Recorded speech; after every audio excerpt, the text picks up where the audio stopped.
welcome to the ArduPilot Developers Conference 2025, organised by KH Unmanned, hosted by 3DXR in North Yorkshire. With thanks to our sponsors, 3DXR, Aerosystems West, CUAV, CubePilot, HiTec, HolyBro, IR-Lock, KH Unmanned, Kraus Hamdani Aerospace, Matek, Modal AI, Northwest Blue, SD Model and Theseus.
Welcome to the ArduPilot Developers Conference 2025, organised by KH Unmanned, hosted by 3DXR in North Yorkshire. With thanks to our sponsors, 3DXR, Aero Systems West, CUAV, CubePilot, HiTec, HolyBro, IR-Lock, KH Unmanned, Kraus Hamdani Aerospace, Matek, Modal AI, Northwest Blue, SD Model, and Theseus.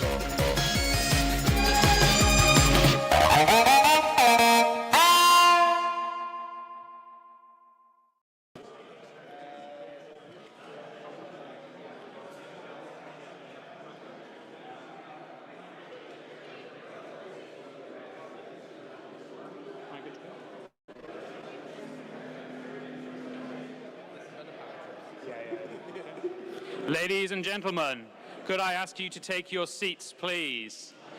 Do not worry if you have not completed registration. There will be an opportunity to complete registration in one of the upcoming breaks.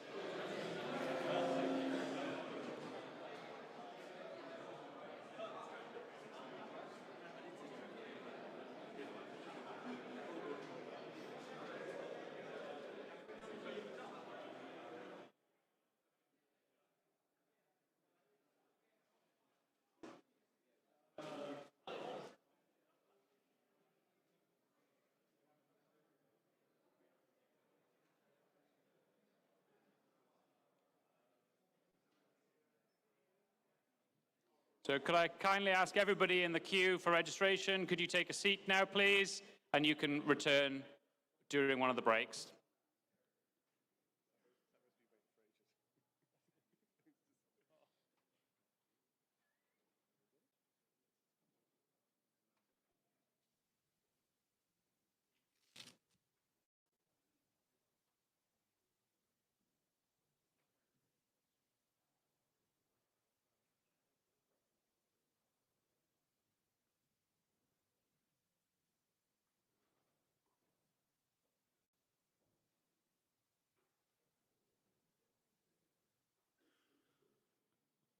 Okay. Welcome.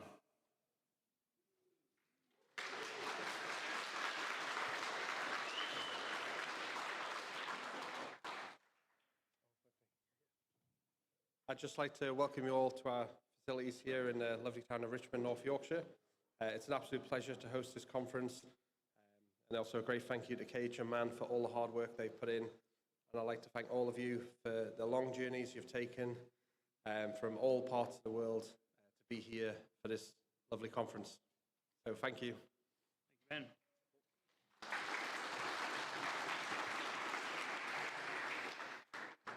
I'm absolutely thrilled to have you all here. It's been a lot of work, and I'm hoping you're going to have a fantastic time. So I've got a bit of paperwork or a bit of health and safety just to rattle through to make sure that we all have a good time. So bear with me. First of all, I'm going to introduce the team. Everybody in a green top or with a little staff tag on their badge is a member of staff. There are quite a few people in the high vises as well.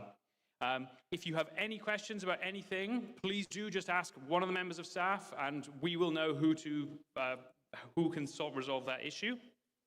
I would also like to introduce the members from the Q branch team. They are handling all of our streaming and AV. And we've also got a few other people. So we've got Rhiannon. Where's Rhiannon? Give us a wave, Rhiannon. So Rhiannon's going around doing all of our stills and things like that. And then we've got Gary Mortimer, who needs no introduction, I'm sure. So Gary's also going to be taking lots of videos and stills. If at any point any of you don't want your pictures taken, they know the deal. Please just let them know. They will not be displayed publicly. The whole event is being live streamed, so if you see people wandering around with cameras and you do not want to be on the live stream, please just do your best to duck out of the way. Fire procedures. So, rough diagram of our building, the building that we're currently in.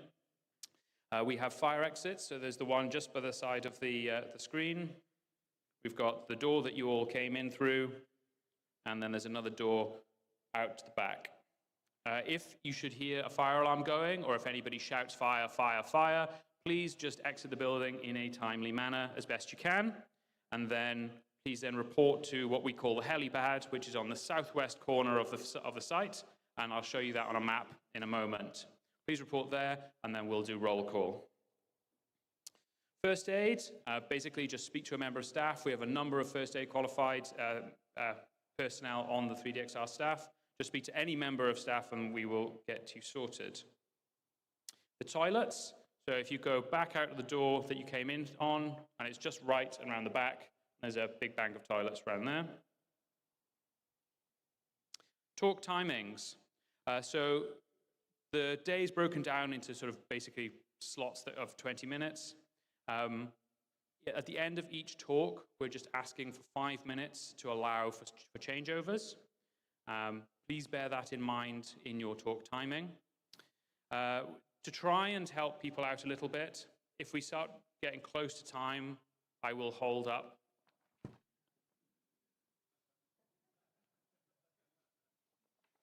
And if you're really running over,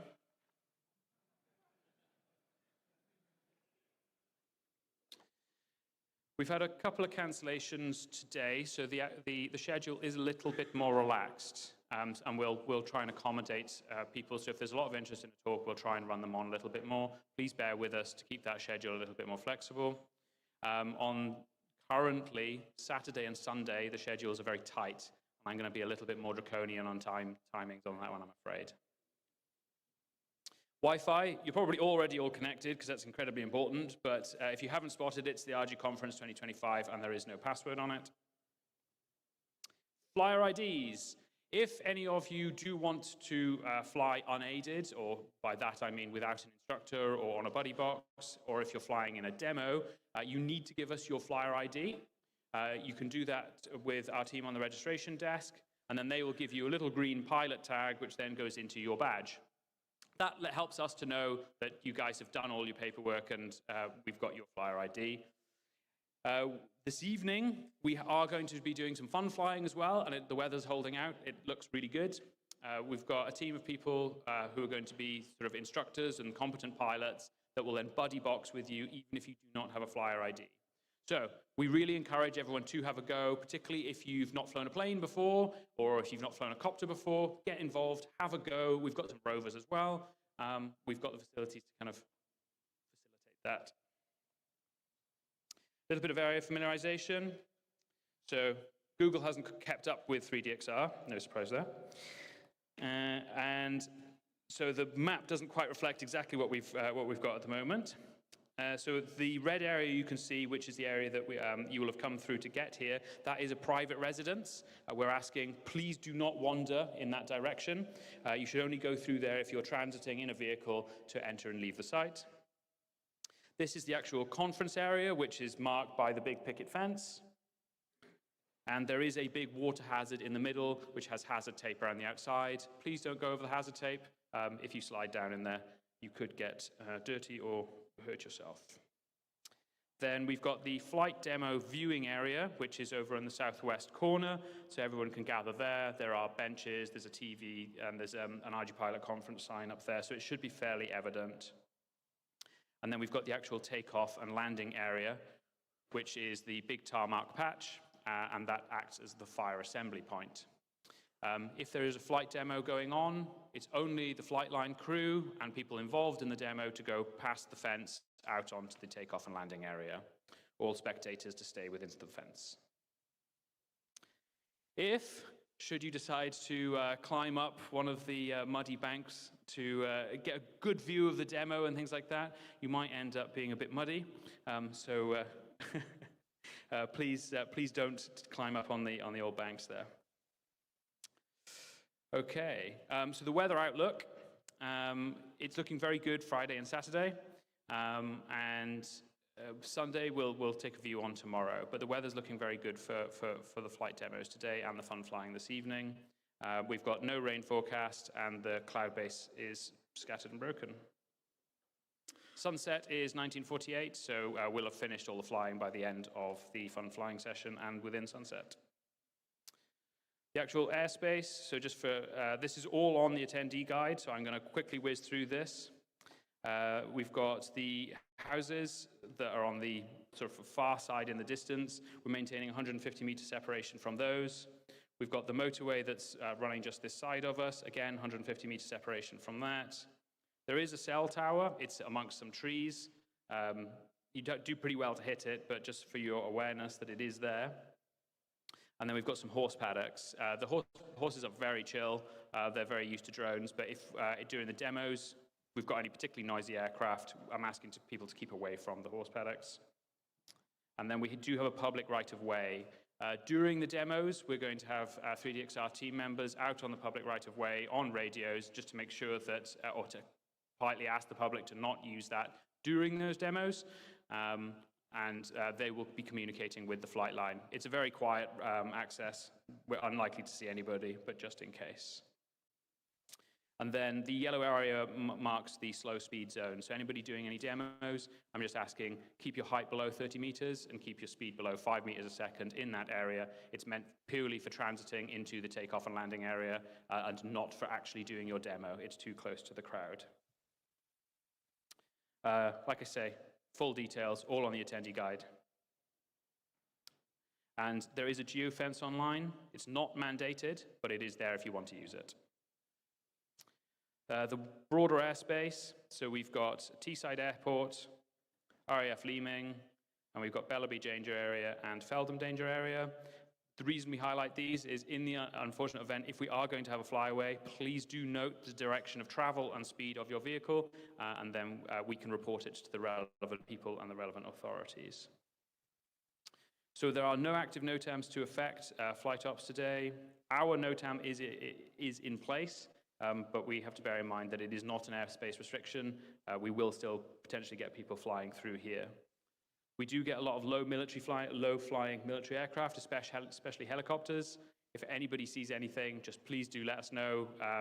You know, it doesn't hurt to highlight it if you can hear things, and we'll make sure that the flight line are aware. Okay, last part, the evening plan. So we've got fun flying. We're expecting it's going to start a little bit earlier this evening, just to a slight change of the schedule. We do have buses picking up at 5 o'clock for those that do not want to stay for the fun flying. And then picking up at 7 o'clock for the end of the day. Your family are more than welcome. We can arrange to have them brought down for them to take part. Any questions? Lovely. Okay, Tridge, over to you.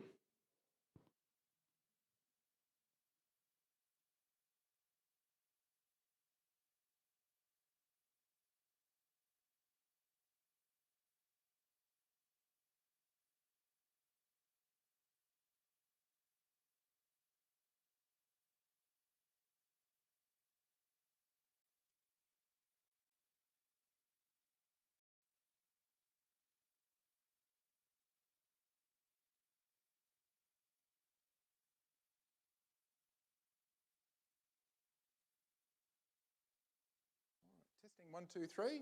Testing. Okay, let's grab some HDMI here. And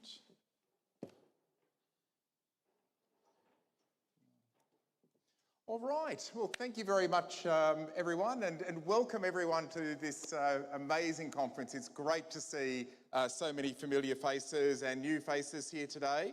Let's get my mouse out here and start this up. There you go. Is that working? Yes, excellent. Okay, so my name's Andrew Tridgell. I'm sometimes known as the systems lead for ArduPilot, which is just a catch-all for, you know, if somebody else isn't responsible for an area of ArduPilot, then I sort of am the backstop. So what I'm going to be doing is giving a bit of an update in my talk about what's been happening at like the systems level, some of the new features that have gone into ArduPilot over the last year. And as you might have guessed, it's going to involve a bit of a demo. So towards the end of the talk, I am going to be risking the ire of the demo gods by trying a fairly ambitious demonstration, which all of you are going to be involved with. Yes, anyway, more of that later. So each year I normally give a bit of a summary as to what's been happening in the ArduPilot world. And as always, it's been a very active year. We've had, you know, over 5,500 patches have gone into ArduPilot in the last year. About 2,600 pull requests have gone through, which you think of in terms of a, just declining that call from random person in London. You think about the sort of the rate of sort of, you know, changes per day or per week. It really is quite an amazing development rate. And all the people you see, the developers you see around you, they're the ones that keep things ticking along like that. Over 900 wiki changes have gone in the last year. Huge thank you to our wiki maintainer, Henry Wurzburg, who's done an amazing job. Over 200,000 lines of code have changed, 265 contributors in the last year, which again is absolutely fantastic. We try to welcome new contributors and we keep getting more and more coming in. And 77 new board ports. So 77 new boards of peripherals or flight controllers or whatever just in the last year.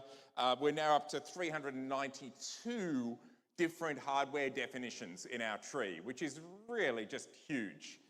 So I'm going to be highlighting some of the new features. I can't, of course, show all of them. There's been thousands. So I've just picked a few ones that I'm particularly familiar with, and then I've created a demonstration at the end where I have tried to cram as many of the new features into one demo as I can. All right, so one of the new features is around protocol capture. Oh, by the way, in my talk and any talk I'm giving, feel free to put your hand up and ask questions during the talk. I want it to be fairly informal. I don't mind at all if we steer off a little bit into some weird by topic. That's absolutely fine by me. We have, I don't notice your hand, just shout out. So we have two types of new protocol capture over the last year. The first is CAN protocol capture. We've had this in Lua scripting for a while, but it's now a generic feature. And what it means you can do is you can just set a bit, the CAN, P, and options bit, so one for each bus. And what it will do is log every CAN packet, be it BXCAN or CANFD. Doesn't matter whether it's drone CAN or, you know, KDE CAN or whatever. Any CAN packet will be logged into your bin log. And the reason this is particularly powerful is for analysis. So often people want me to write a driver for some new CAN peripheral with a weird protocol, and I can get them to capture all the traffic to the bin log, and then they can send me the bin log and I can see exactly what's going on. But paired with that, we also have playback scripts. So we have both a Python playback script which can play back that CAN traffic into our simulation environment, which allows us to then develop a driver against hardware that we don't have. For example, somebody might have some new CAN EFI driver for a EFI engine, and they do a bit of capture of the traffic of that on their hardware, send me the bin log. I can play that back into the simulation environment and write the driver in situ without having access to the hardware, then develop the driver, get it working, then send them the driver to test on the real hardware. Very powerful technique. Now, the photo down here, if I try not to trip over the cords, the photo down here is a different use of this sort of playback. And this is one of our ArduPilot partners doing playback of CAN servo traffic. And this is for doing longevity testing on servos. So when you're shipping vehicles, it's getting more common in the world of ArduPilot to have very long endurance vehicles. And when you've got a vehicle that can fly for many hours, then you've got to make sure that your servos are really going to last. And so this was being done with the newer race Phoenix that you might have seen.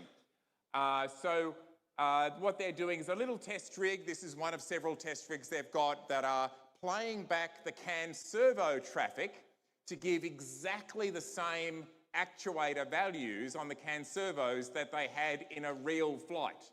And then they run that in a loop for days and days and days and days to make sure the servos are going to last. Very, very powerful technique and terribly easy to do. So the next one I want to show you was network capture. So ArduPilot, of course, now has native networking using lightweight IP.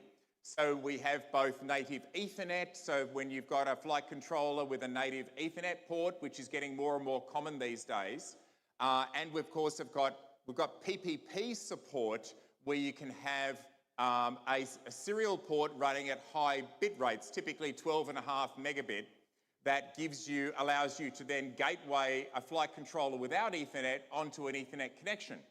And so we have built-in packet capture on both Ethernet and PPP. So this is very useful when a vendor, for example, has an interesting camera and they're having troubles with the connection with ArduPilot's camera support. And you can ask it to capture all of the network packets from the point of view of the flight controller, exactly the packets that are going in and out, into a Wireshark PCAP file, and you can then view that in Wireshark. So I'll just flick across to a Wireshark window that I've got here. So this is a Wireshark window that is capturing some Mavlink traffic. And of course, we have an auto-generated Wireshark Mavlink parser. This is useful not just for Wireshark. You can use it for RTSP and other camera protocols, whatever network protocols you like. You have the full power of Wireshark available, but it's particularly useful. And you can see here, so there's a servo output raw, and if I can move the mouse, there's all of the values going out to this. This was a rover, so it only had 2 outputs. Not sure with the font size whether you can see that easily. Just see if the font can go a bit bigger. But very, very powerful technique for doing network analysis, and often it's difficult to get a Ethernet cable into the right portion of the vehicle to see the traffic from the point of view of the flight controller with switches, etc. Now you can tell ArduPilot to capture directly inside the vehicle. Like many of these features that are less commonly used, this particular feature is behind a define where you enable it on the ArduPilot custom build server. Many thanks to the great efforts of Shiv working on the custom build server. He's done a fantastic job. And so this is one of those features where you enable it in the custom build server or at the configure command line, put it on the controller. I'll just show you what that looks like when you're capturing. So I have here Mav proxy connected to this little rover here. And if I set param set net options to 128, then what you see is it's a little message there, not sure you can see it. Capturing to PPP0.cap, capturing to PPP1.cap. So that's capturing all of the packets at the PPP level, which means you can actually see all the IPCP and other PPP transactions going on in case you're debugging things at that level. Plus Wireshark decodes it all the way up to the UDP, TCP, high-level protocols, in this case, Maglio. All right, so I'll just pop that back, turn that off again. And any questions about that before I move on? Happy about network? All right, let's go on. So another thing that has happened in the last year, we have some fantastic work being done by Hoybeen. Hoybeen, put your hand up. There you are, in the middle there. So from BIM Drones, he's done brilliant work creating a web-based drone CAN GUI tool. Some people really struggle with the installation or running of the Python-based drone CAN GUI tool. And there's a nice one built into Mission Planner, but if you're not using Mission Planner, then it's nice to have this alternative. Excuse me while I collapse up here. So there's now this very nice, and what I'm going to do is show you a live demo of this. So here it is, the drone CAN GUI tool, and I'm going to connect it across to a SSL. So this is now connecting to this drone using encrypted WebSocket to make the connection across an LTE modem attached to the vehicle here, and I'll talk more about that in a minute. And so we have here a here for there, and we could go and fetch the parameters from the here for should be able to fetch that. I'm not going to debug things right now, but we have the here for there displayed on the CAN bus, and you can switch buses and things, so you can go to the other bus, and this should come up and start displaying there, and it's not, and I'm not going to do that right now. All right, so back to where we were. Any questions at all about that drawing tool? All right, so support proxy. So the support proxy, I talked about this a bit last year, but it's really completely changed for this year. It's had a massive overhaul. And some of you have used the support proxy. Those of you who've used it have probably mostly been using it when one of the partner support engineers is trying to help you out with your vehicle. And that, in that mode of operation, typically the end user has a UDP connection to the support proxy, and then the support engineer attaches also with UDP and able to see the traffic on the vehicle. They're able to provide remote support attached to the vehicle. So that was how things worked up until a few months ago. It was UDP only, single support engineer, single vehicle. And the thing that I've been working on over the last few months with the support proxy is to expand that to have much, much broader utility. And what I'm hoping to do is to get more of the ArduPilot user and partner community using it as part of their normal operations. And so you can install your own support proxy on your own cloud server. Pierre, do you want to put your hand up?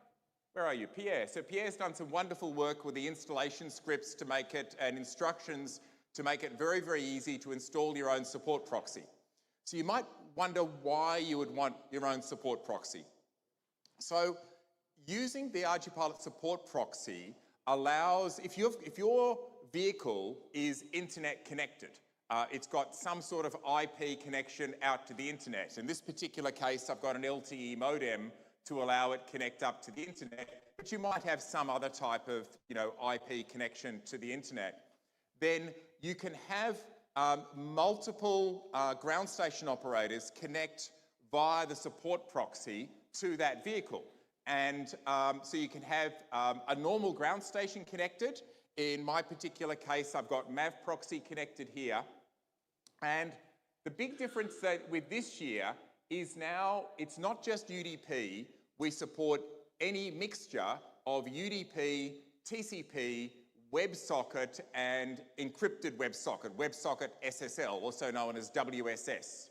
So that means that your vehicle can connect with a encrypted WebSocket link up to the support proxy, and your ground stations can connect to the same support proxy using also an encrypted WebSocket link, and with Mavlink signing for authentication, so you have an encrypted and authenticated connection to your vehicle going off your own support proxy. And all of this is available in the increasingly incorrectly named UDP proxy server, which is what we called it originally, and that it's grown a lot more capabilities. So it now supports up to 100 simultaneous connections. So you have the traffic going from your vehicle to support proxy, a single Mavlink stream, being spread out to up to 100 clients connected.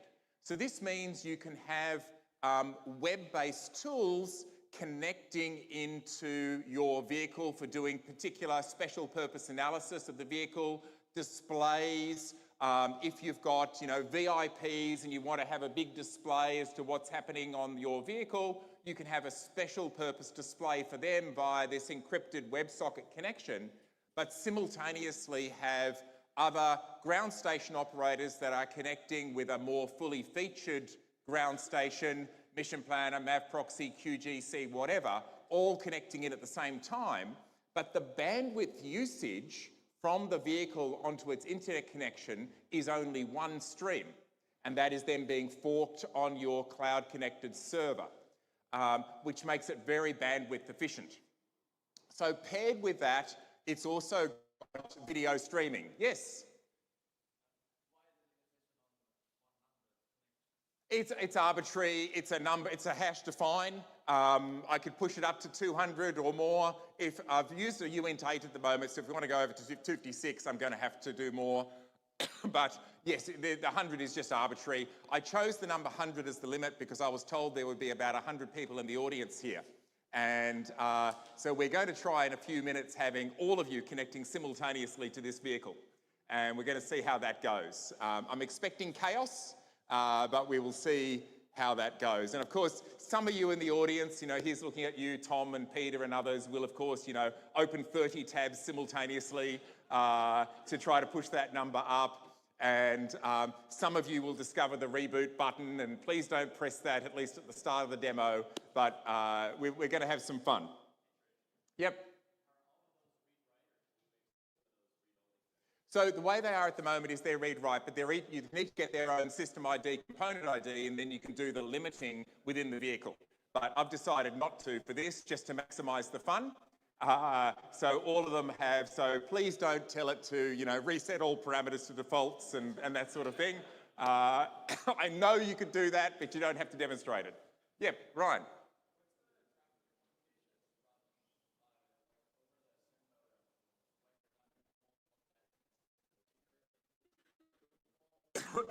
No, the amount of traffic, so I'm going to be getting onto the LTE modem stuff in more detail in a minute, but no, the amount of outgoing traffic is the same no matter how many people are connected, but you do get all the heartbeats coming from all the ground stations, so that increases the uplink traffic just for those heartbeats, so you end up with like 100 heartbeats a second going in, which isn't very much. The question from Ryan was, how does the traffic over the LTE modem increase with the number of people connecting? And the answer is that it basically doesn't because it's splitting the traffic at the support proxy. So anyway, for more details, how to install your own, etc., you can read the marvellous documentation from Pierre at support.ardupilot.org. But some of this might become a bit clearer as I get further on in the talk and start showing the demonstration of how this works and show how you can do video over this as well. All right, so JavaScript Mavlink bindings. So all the world's going web UIs, and many thanks to Pete Hall. Pete, where are you? Pete, up the back there. Everyone knows Pete. So Pete's been leading the charge on the web tools repository within ArduPilot. If you haven't seen the ArduPilot web tools, you really have to. In fact, I'll just go and go to the web tools. So this firmware.ardupilot.org/tools/web tools. We should probably just make it webtools.ardupilot.org actually and make that a direct link. There are some marvelous tools in here that are just, the sort of thing you use all the time. I love the log finder. That is absolutely brilliant, Pete. It was a lovely piece of work. But there are some absolutely brilliant tools in here. Hardware report, the filter review is something we use all the time when tuning people's vehicles. There's a whole bunch of work in progress tools under here as well that are worth having a look at. So back to the talk again.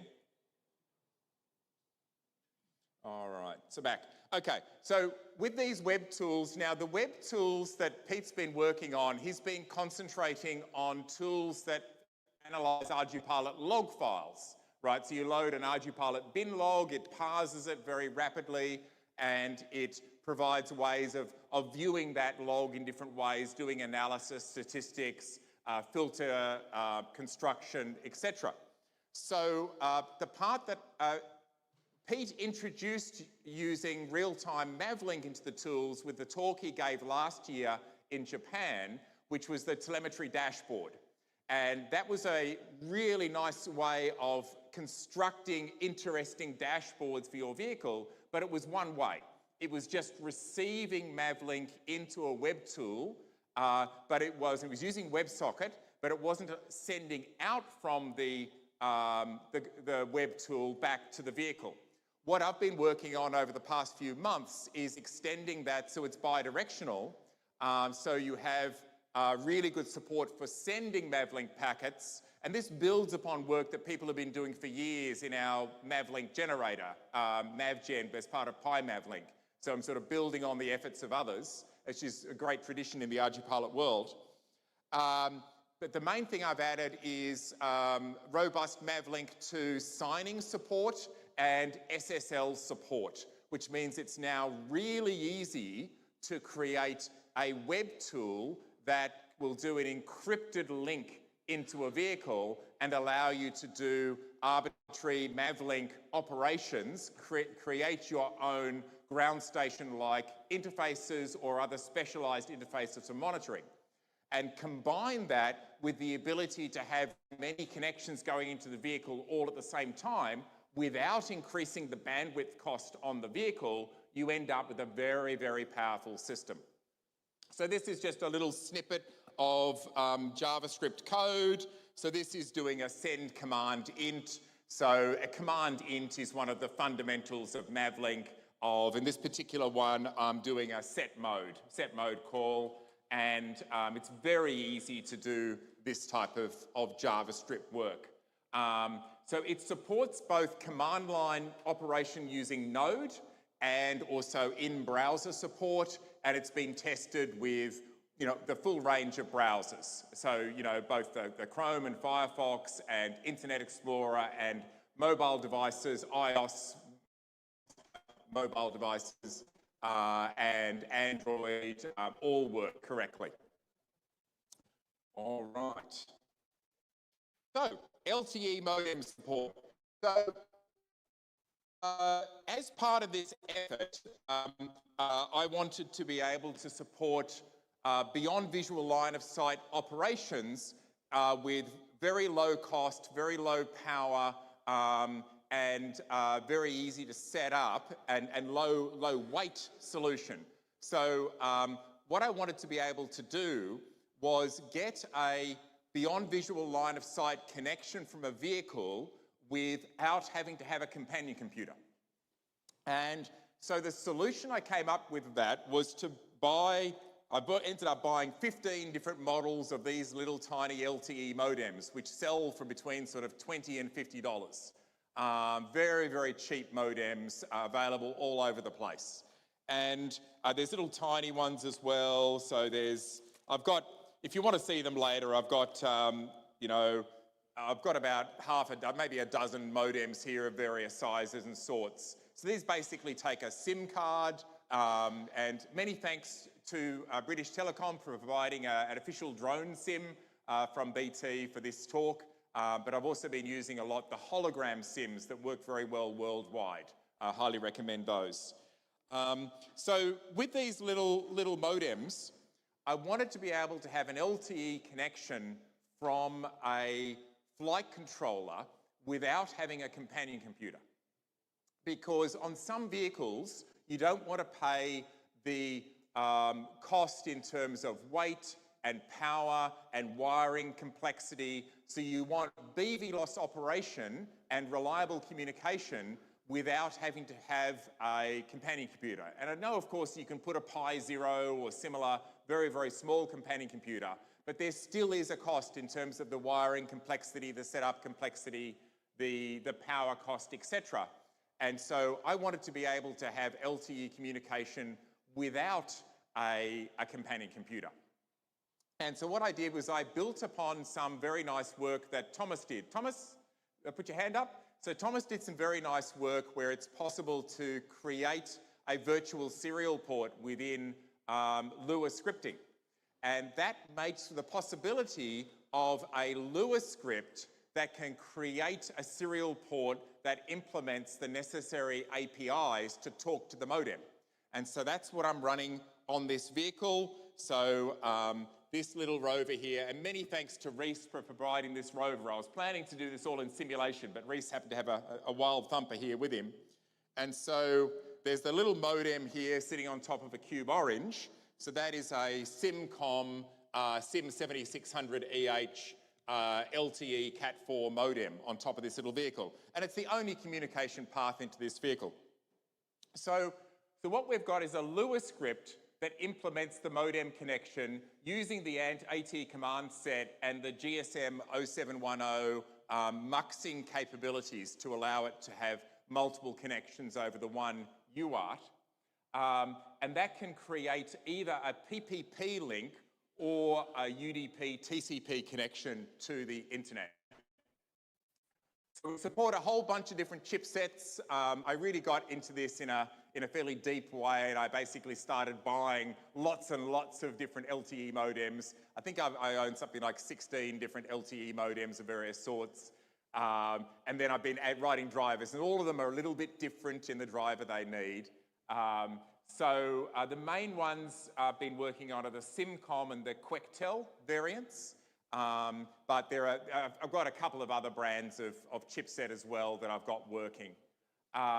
And they each have their own pluses and minuses, but there's a picture of the ones that I happen to have with me here, but I've got a whole bunch more back in Australia. I didn't bring all of my modems.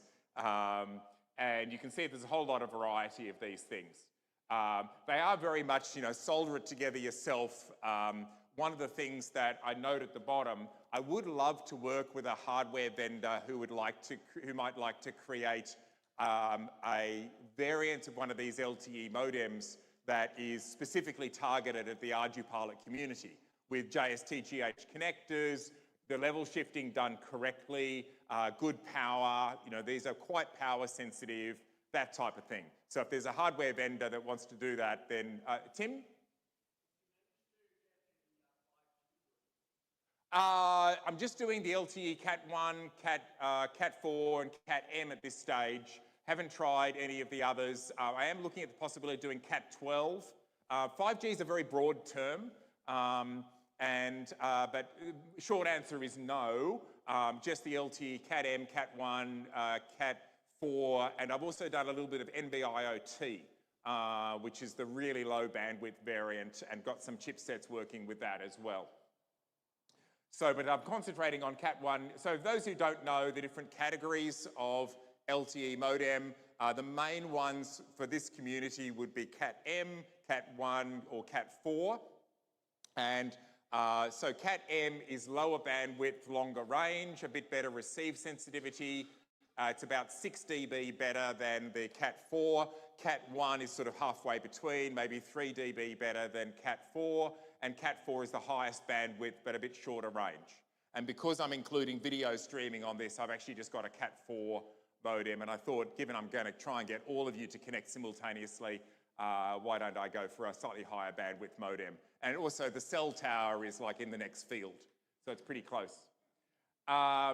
So it pairs very nicely with the ArduPilot support server. So the way it works is you configure your modem either with a UDP or TCP connection straight to the support server, or you set up it as a PPP server, and then you use the NetP options in ArduPilot, networking options, to have multiple network connections off to the ArduPilot support server, and then you connect to your vehicle via that. And the latency is surprisingly low. I've been using the support server on the east coast of the US for doing flights in Australia, and we end up with about 300 millisecond extra lag by bouncing off the support server for our BVLOS flights, which is really quite acceptable when you're flying a big quad plane. 300 milliseconds might matter for Andy with his FPV drones, but less important for the sort of flying that we do. So, so that's basically LTE modem support. I should mention, by the way, that most of people's issues with deploying these come down to two things. One is power. They can be quite power sensitive. So I've actually got a separate BEC for driving this particular modem, and it makes it much happier. Thank you, Rhys, for having that extra BEC sitting on the top of the wild thumper. The second thing is the level shifting is quite interesting. So the chipsets are natively 1.8, most of them are 1.8 volt native, but the little carrier boards, these little green carrier boards, have a couple of transistors on them that do some level shifting up to 3.3, but they do it very badly. And so when I get traces on my Saley and analog traces, I frequently see that this supposedly 3.3 signal is actually coming in at 1.9 volts, and it often gets ground lift up to 0.7 volts, and that's getting really marginal. And so at the moment, I'm only running this modem at 460 kilobaud, which is the highest I can sustain reasonably on this Cube Orange. But with the right level shifting in place, like this particular model will do 3.3 megabit, which gives you quite a decent amount of bandwidth, into your vehicle. We just need to get the level shifters sorted out to be able to push it up to those rates. But you can get really quite good transfer rates across LTE, once we sort out those types of issues. The actual chipsets themselves are dirt cheap. If somebody is looking at making one, probably Quectel, they're a little more responsive on the engineering side. They make some very nice chipsets and very good data sheets and things, and I could provide recommendations on chipsets if you're interested in making one. All right, so any more questions about LTE modem support before I move on? Yep, Ryan again.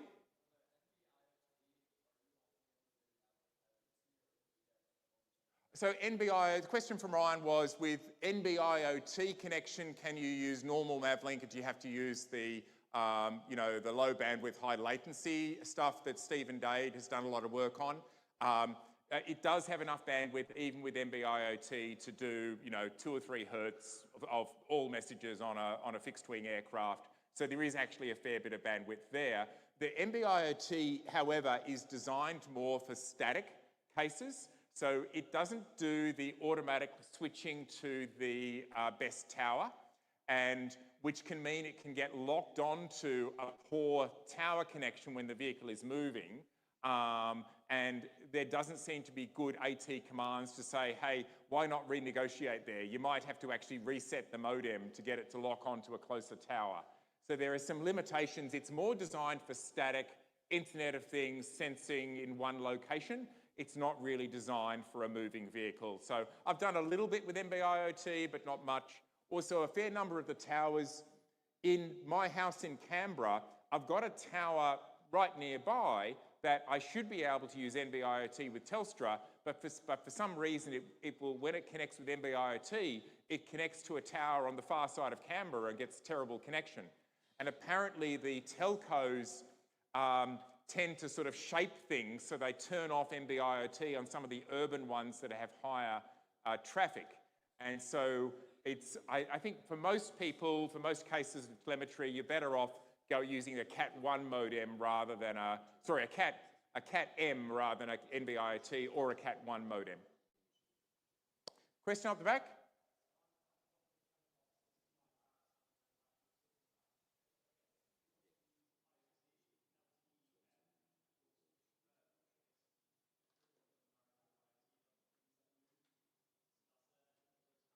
So Cat-M is more for things that move. Right.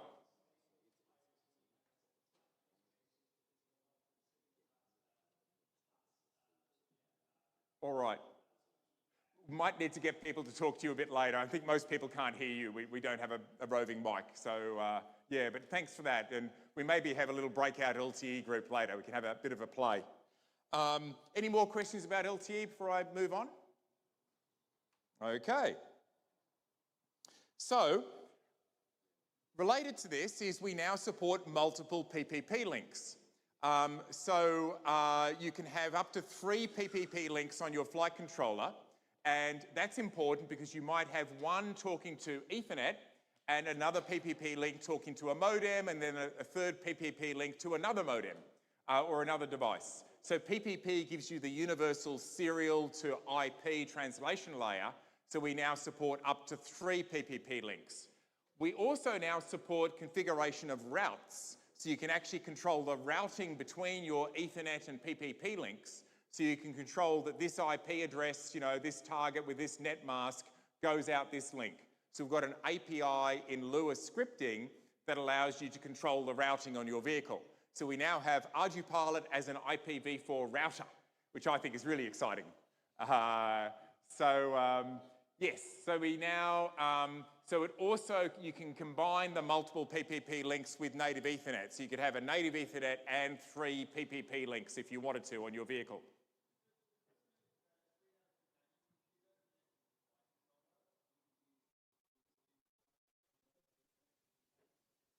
Yes, indeed. You can route things through. So I got a question this morning of whether you could use this to route through an SSH connection, for example, to your companion computer via an LTE modem attached to the flight controller. The short answer is yes, you can, but you'll need a reverse proxy for your SSH on a proxy server to do that. But yes, you can route things through and set up your routes to get to your in-vehicle networks via the external network. Yes. All right. Any more questions about that? Okay. So, what inspired all of this work? So, at the start of the year, I got back into sailing. I learned to sail in the late 70s, dinghies, windsurfing, that sort of thing. And I started sailing again at the start of the year and got really involved. And then, you know, horror of horrors, winter arrived and the sailing season was over. And so what am I going to do down at the sailing club over winter? So I thought of a winter project. I would follow along behind the many other people in the ArduPilot community and create an autonomous buoy. So we could have a buoy out for the racing where the boats go around the autonomous buoy and you can move it around on the lake. So you can see here on the left is my autonomous buoy, which you can tell was created by a software engineer getting the cheapest parts. And I'm not much good with hardware, so I bought a boogie board and a plastic lunchbox and a traffic cone and some Velcro, and hey presto, you've got yourself a autonomous buoy. A couple of thrusters cheap thrusters I got off AliExpress. So this is, last weekend, this is the buoy being used. And this tiny dot behind the third sailing boat there, that's the buoy out deployed. I should have got better photos of it. But that's us. We were doing training for the Uni Nationals last weekend, and they were using the autonomous buoy as one of the marks, and we were moving the autonomous buoy around.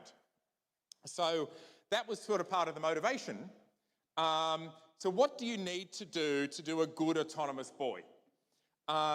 Well, it has to be extremely easy to use for anyone in the sailing club, right? I'm the resident geek in the sailing club, the computer science type person, but I had to make it easy enough that the other members of the sailing club could use this autonomous buoy without me being there, right? So it had to have a very, very simple interface. I wanted to have no special ground equipment, no ground radio, so no RFD 900, you know, no transmitter, no receiver on the vehicle at all, just the LTE telemetry for everything. And throw it in the water, press go, say go here, and you're done. And that led to wanting LTE connectivity and a web UI that would work on a phone. It had to be a user interface that would work on a phone that was inside a waterproof cover, right? So when you're out on the rescue boat, you've got these waterproof covers on phones that make very imprecise the movement of your fingers on your phone. So it had to be big, chunky buttons and very simple, robust interface for people to be able to move the buoy around. I wanted it to have automatic RTL and docking, so it would come back and dock itself back at the sailing club jetty, and then, you know, sit there and then wait for you to be brought out of the water. I've got a little Lewis script on board also. If it all goes wrong, the person in the rescue boat just lifts it out of the water, and as soon as it sees roll over 90 degrees, it disarms, right? So no need to use anything on your phone. Just pull it out of the water, stick it in the boat, and it's done. And it needs to be usable anywhere on Lake Burley-Griffin, which is really expensive, and very close to the water, normal radios would get range. So again, long range. All right, so this is the architecture of the buoy. So what we've got here is a flight controller. So maybe I can even use the little mouse. Does that work? Yeah. So flight controller down there in the bottom left, and that flight controller is connected to via a PPP link to a BotBlox drone net PPP network switch, which gives it access to networking within the vehicle. And then that network switch is connected over Ethernet to an IP camera. And sorry, my clip art isn't exactly right, but the IP camera you can see on the front of the vehicle here. It's just a little cheap camera that I got off AliExpress. But it's a power over Ethernet IP camera. Then there is, the flight controller is also connected to an LTE modem over PPP again. And on the flight controller, there is a Lua script doing RTSP video relaying. So this means we're actually piping video via the flight controller with no companion computer. And as far as I know, this is the first time people have done streaming video through a ArduPilot STM32 flight controller with no companion computer. And surprisingly, the bandwidth limitation on that is not the flight controller. I've found that the flight controller will happily do 2K video at 30 frames a second, barely ticking over, happily passing through the video in that. The limitation is your LTE modem bandwidth, particularly I'm limited to currently 460 kilobaud because of that level shifting issue.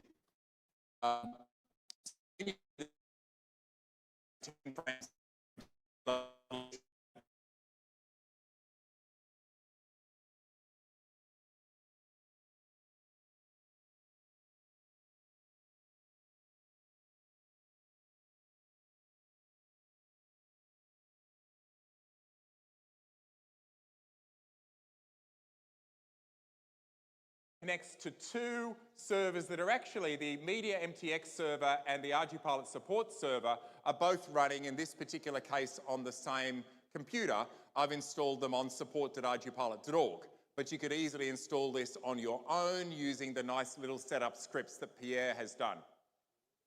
And then you can have, I've created a little ground station, a web-based ground station I've called Simple GCS, which is a very, very simple ground station specifically designed for my autonomous buoy for the sailing club. So just the features needed for the sailing club.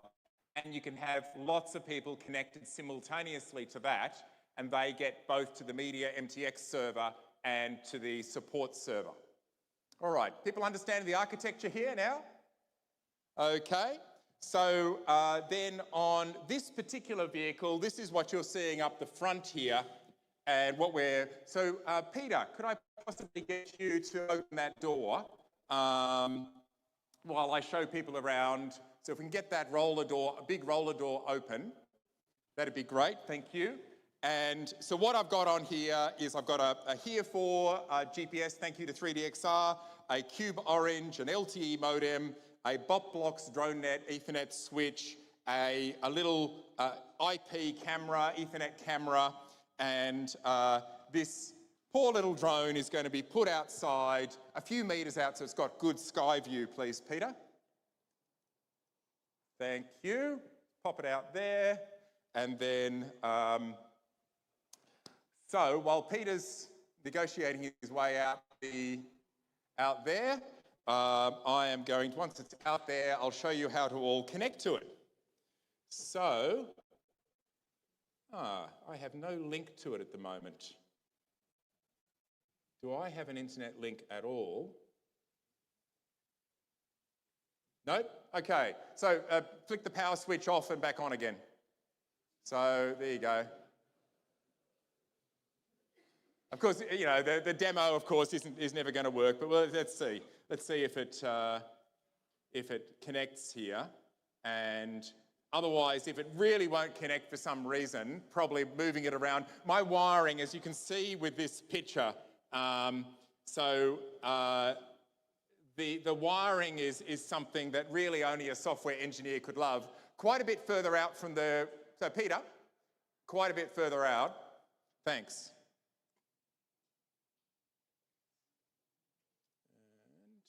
Oh, I think I lost internet connection here. No, I'm there connected. And so, all right, and let's see if I can connect. So it's been working reliably up till now, and of course for the demo, Let's see why that is not working.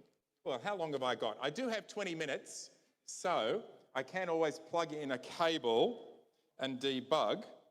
Oh, we are getting video there. Okay. And I've lost you. I keep losing no, I think the problem actually is my internet connection on my laptop. I think I'm actually getting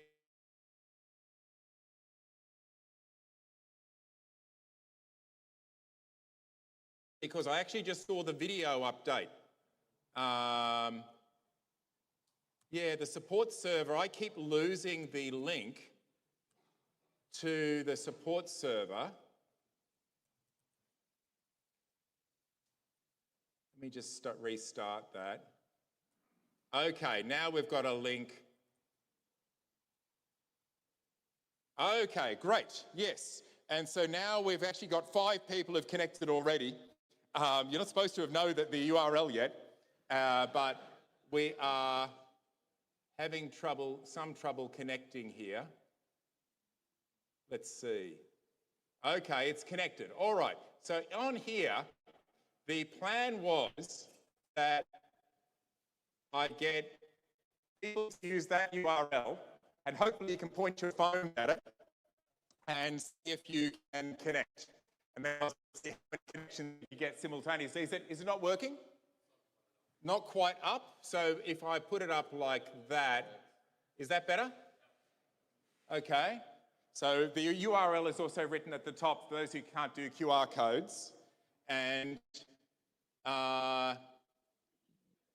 yes, we are getting the sign-in care, getting quite a few connections coming in. So what is supposed to be happening is you are supposed to be getting a display like this, right? And so I'll just show you around a little bit. Now, can you all see that? So what this is, now this is normally a ground station that is designed for using out on the lake. And so it's a very large area. And I don't have to worry too much about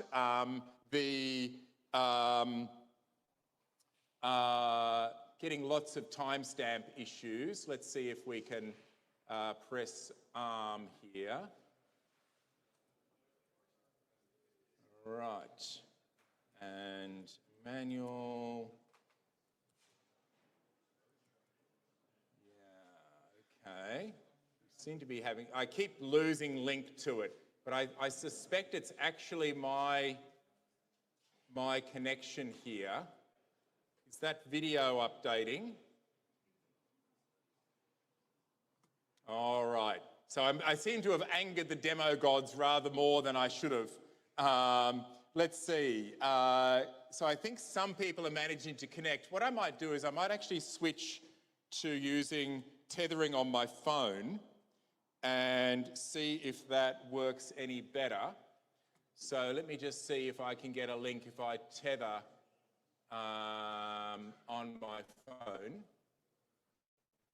rather than going via the conference one. Let's see if that's going to work. I'm sorry? So I've got 66 connections that come up so far, but I don't have an internet connection myself. So if I hit enter, I'm just dead in the water here. So I can't. So I think the drone is connected, but oh yeah, I've got a connection there now. Let me see if I connect, disconnect, reconnect again.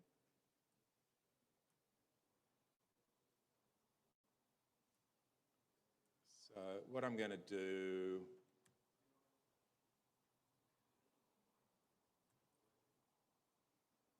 so a whole lot of ones there.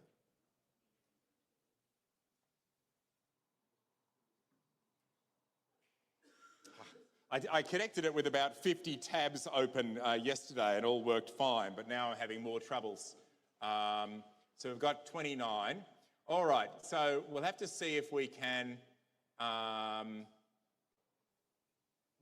do again, I'll just try with Firefox demo 2025.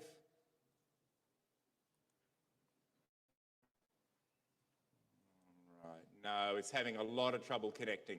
All right, so what I might do is I'll get you to close your tabs and disconnect, and I'll just see if I can get a connection myself. Again, I've just lost internet connectivity again, so my SSH link to the support server is getting lost. And there's a whole lot of connections coming in simultaneously. Lots and lots of attempts to connect, but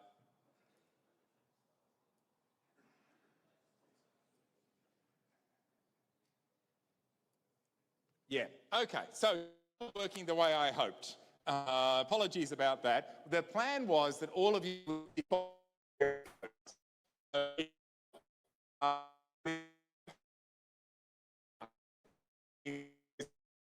set up here, and those geofences are set up here to show there's the pond, right, in the middle there, and there's the outer area, which is the safe driveway around it. And what we were doing yesterday is just clicking. So the interface that I've got for this using on the lake with the buoy is just a long press where you want the buoy to go. So the person on the power boat goes long press, and the buoy goes tootle, tootle, tootle over to that position, then holds position there. And then if you want to move the buoy somewhere else, you just long press and it moves it to another location. So that's the idea.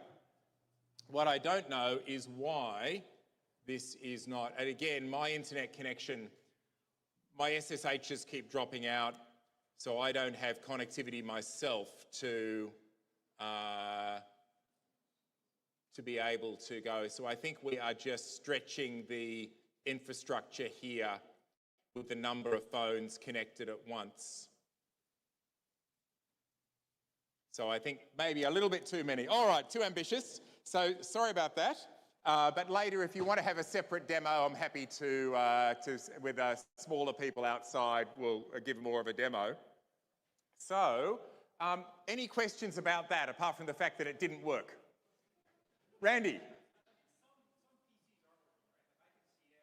Okay, you got the map and you connected, and then you got the streaming video and things. Yeah, if you can connect it all, you should be able to use the inset video and you should get streaming. So try the little hamburger menu in the bottom left and you get streaming video. It should be coming through. Because I think the drone itself, the rover, is connected, because I was seeing video coming up, but the all of the Mavlink connections was, I think I might know what it is. I think it may be a blocking, non-blocking socket issue on the support server. Yes, Pierre. I'm sorry?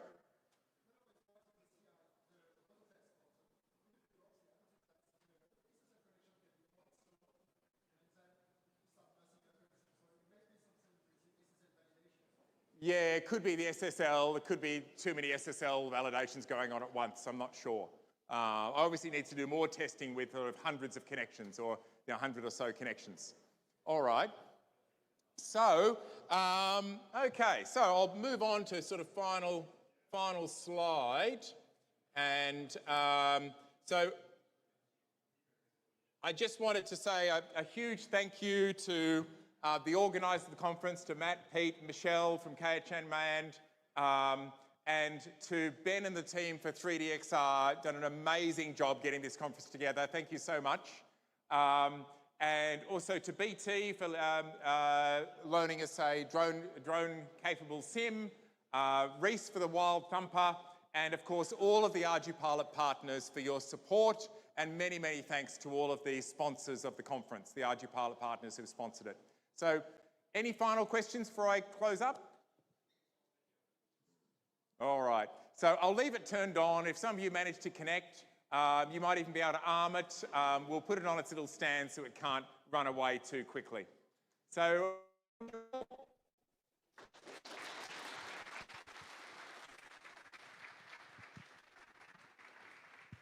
Fantastic talk, Tridge. Thank you very much. Okay, next up we've got a morning break. So anybody who hasn't registered yet, please do register and get your goodie bags. And then we've got an F-35 demo with Eric Maglio out on the pad starting at 11 o'clock.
180, or maybe it's just not connected.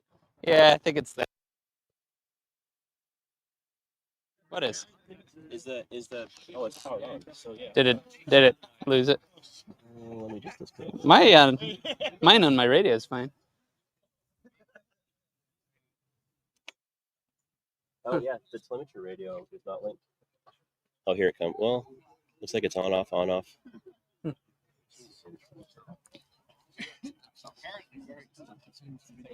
right, so the transmitter can't fail.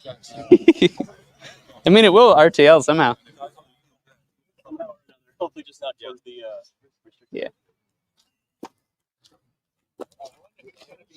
Would you like the dump truck to be moved aside? Were you okay with that there? I just can't overfly it.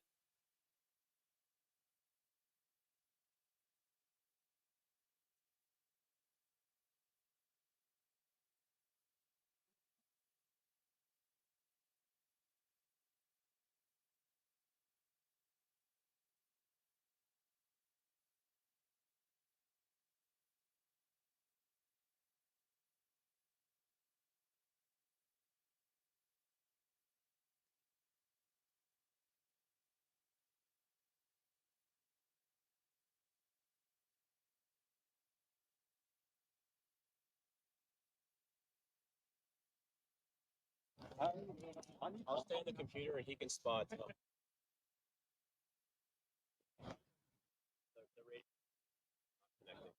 Huh.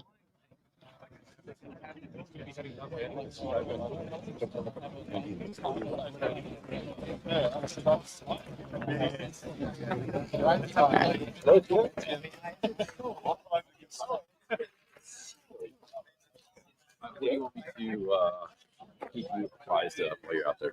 Should be good. Just anything. When I land, I'll be kind of setting up from over here. So. Okay, so you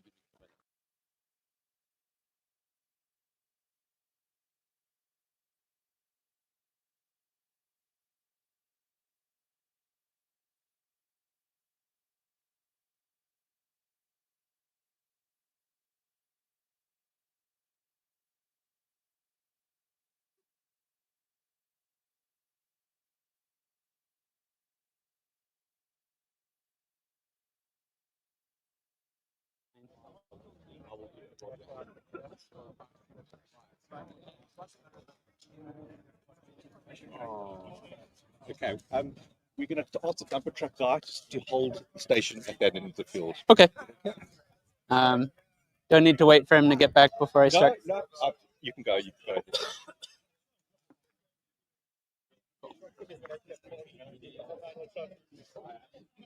All right. Everyone ready, you think?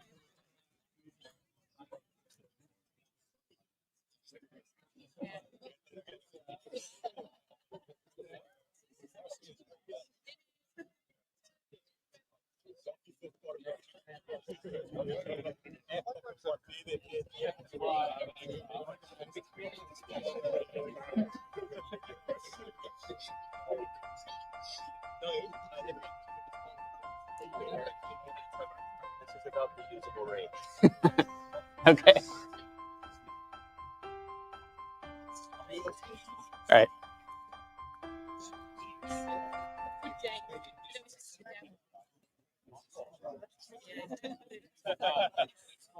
Am I good to get started, do you think? Or are we waiting for Matt or Pete? Eh.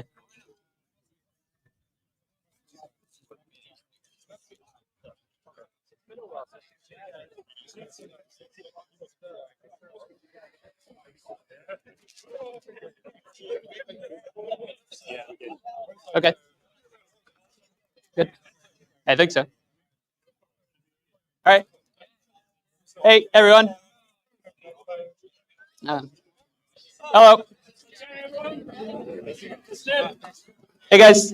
Thanks for coming out. I'm Eric Maglio. This is my F-35 VTOL.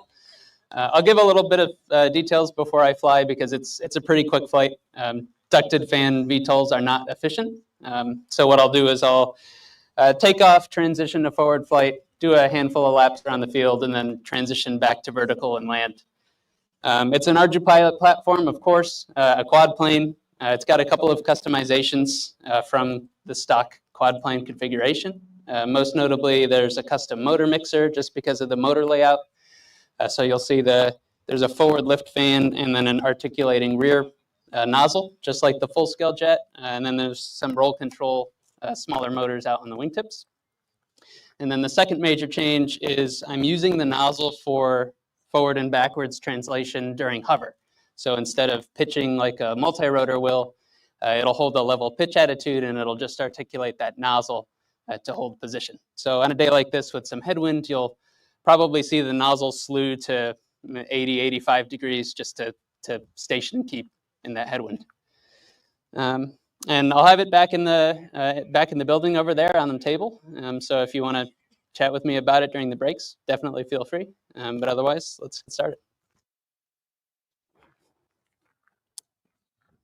Q stabilize flight mode. Motors armed.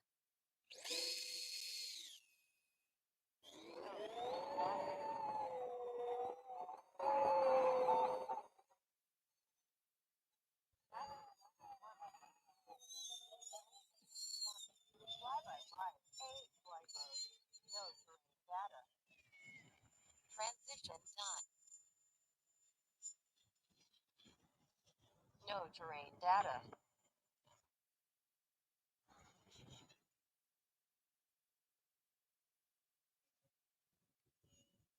No terrain data. Battery level 1 alert. No terrain data.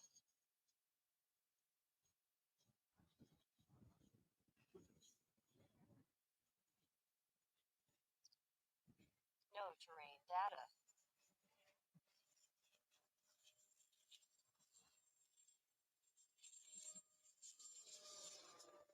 No terrain data.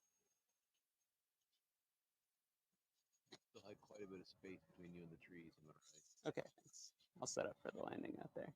No terrain data. You're lower than the. No terrain data.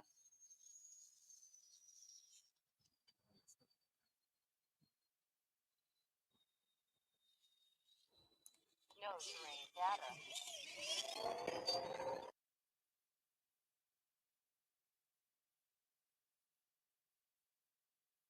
No terrain data.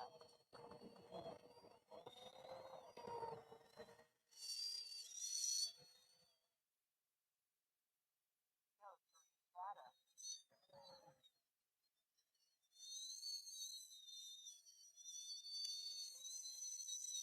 Battery level 2 alert. No terrain data.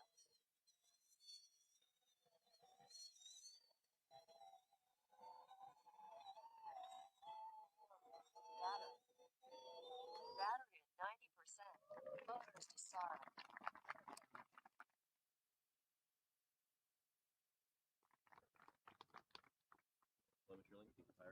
Yeah.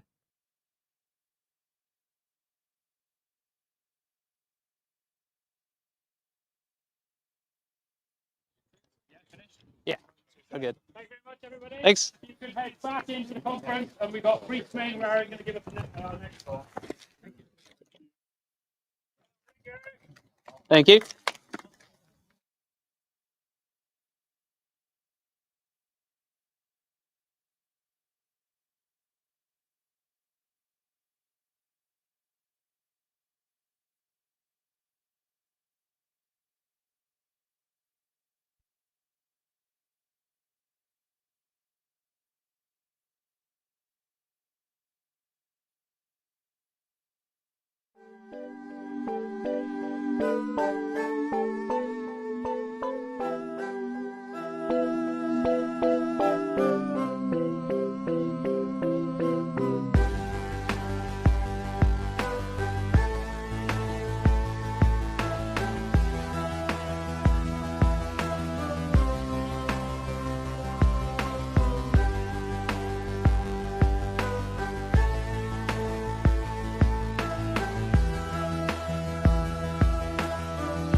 We will shortly be resuming APDC 2025.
Okay. Next up, we've got Rhys Mainwaring going to give us a Gazebo update. Just before we go into that, one minor thing from myself. You might have noticed there's some barbed wire on the top of some of the fencing that's out there. If I just ask everyone to be careful when we're out seeing the flight demos, as we've had a little accident with somebody putting their hand on the barbed wire. Okay, Rhys, over to you. Okay, thanks, Matt. So this is an update on one of the simulation platforms that we use. The last time I gave an update was a couple of years ago, and there's been quite a lot of developments in that, sort of on the platform itself, and then also in the way that we use it. So this is just a run through, a bit more of a show and tell really of how we use Gazebo and some of the features and vehicles that are available in it for people who are interested in using it for simulation and may not know what's sort of been going on in the background. So the sort of structure of the talk would be like what's new in Gazebo itself. So there's been a couple of changes in that. Then changes that we've done in our plugins, so new features that we've provided, models and vehicles, and then some applications of how it's used. So for those of you who are not familiar with Gazebo, it's a open source robotics simulator, and it's maintained by the Open Robotics team. And this is the same group that looks after the ROS software. So they have a dedicated team who maintain Gazebo, but they also accept pull requests from the community. It has its main features are that it has really precise rigid body simulation. So it's used quite often for doing robotics arms and industrial type robots. It has lots of sensors, so different types of cameras, other types of sensors. They've been extending that to things that we'll cover in a bit. One of the strengths of it is that the simulation server is fully decoupled from the GUI, so it can be run headless, and you can run it on clusters as well. So it supports distributed computing for its physics engines, and that's important if you've got sort of heavy work to do. The physics, the sensors, and the rendering libraries can all be customized or even completely replaced. So it's quite a complicated structure to get familiar with. So it's a very steep learning curve if you want to add another physics engine in or write sensors. But you can modify all of these things. So if you have custom physics features such as aerodynamics or hydrodynamics that you would like to add, it's open. And so you can see how things are implemented, and you can get in there and change it as you need. So what it's good for, multi-body simulation and articulated robots. So if you're interested in how lots of different objects interact or collide, then Gazebo is strong on that. With the addition of extra models for aerodynamics and hydrodynamics, it also turns out to be pretty good for aerial and marine robots as well. And I think in the last talk we talked about doing ship landing, but there's other things you can do with it as well. You can model unusual vehicles, so things that sort of straddle sort of aerial, marine, aerial surface vehicles, or with our hybrids. Because you can just bolt everything together, it's quite good for that, and you can customize them as you need. And if you're looking at interaction between multiple vehicles, probably not swarms. I think it's not designed to deal with hundreds of different vehicles, but in the low tens and things, you can certainly model those fairly well. It's been supported in ArduPilot in various forms since around 2017, I think, and Pierre did a lot of the foundation work for that, and we've built on that over time. So what's new? There's been 2 new versions since our last update. They give them kind of alphabet names, so harmonic and ionic, and there's another one on the way. The big changes that have been really useful is they've added Python bindings for the messaging and transport layer. So the way Gazebo, different things in Gazebo communicate is through a message bus. And what it means to be able to get them in Python is that you can then intercept those messages and do stuff with them. And we've been using that as a way of getting access to things like telemetry for ESCs, telemetry for other sensors that has been really difficult to do previously. They've made like a number of technical changes. I mean, quickly drop through them. So if you have a complicated mesh that you don't know the inertials for, you can ask it to auto-calculate that. So that helps you get a more accurate structure up and running quite quickly. And optimization of, again, those small complicated meshes. So one of the things that really limits the speed in running simulations in Gazebo is calculating collisions between lots of different objects. So having the ability to automatically optimize complex meshes just gets you up and running a bit quicker. Primitives like cones, so they've just added those. Ideally, to make things run really quickly, you have all your collisions as primitive shapes, and then the collision calculators can run very quickly on those. For people interested in marine vehicles, there's been a lot of development done to add better support for fluids and hydrodynamic models. So there's features like added mass, which is really when you have a marine vehicle moving through the water, there's a body of water around that effectively increases the mass of the vehicle and changes its inertial properties. And incorporating that correctly into the physics model requires some quite deep changes into the way it was dealt with. And that makes it much better for modeling kind of marine vehicles or wave buoys or things like that. And they've been kind of adding entirely new physics engines. So for people simulating robots and things that look like marionettes, where you have lots of articulated joints, there's a simulation technique called Featherstone, which is very efficient for doing those types of models, and they've got an option for that. It's possibly not so useful for aerial vehicles, but the main point is that there's lots of options, and it's very much an alive project that has got ongoing development work. New types of sensors which are of interest to us is things like air pressure and air speeds, altimeters, Doppler velocity logs for boats, so there's support for that. A little bit of work on making the cameras a little bit more realistic, so there's a facility to add lens flare and things like that, so if you're interested in doing computer vision work and using Gazebo as a platform, you can start to modify the way the camera behaves. There's a model which I've not looked at for dealing with live linear dynamics, so we don't currently have any models for blimps in Gazebo. It would be quite nice to add one, and there is a model to deal with effective viscosity on airships, so that's something that we could perhaps work on coming up. We don't do any space work, I don't think, in ArduPilot yet, but there's a spacecraft thruster model for dealing with that. So I think that's more focused on the Ross space side of things. And then there's an entire environmental sensor system. So if you would like to load a pre-recorded set of environmental data and have a sensor that can read that, so you might have a custom wind field, a custom current field, or something like that, you can create a recording of that data and then define a sensor on your robot that is able to read that as it evolves over time. So quite a lot of flexibility there.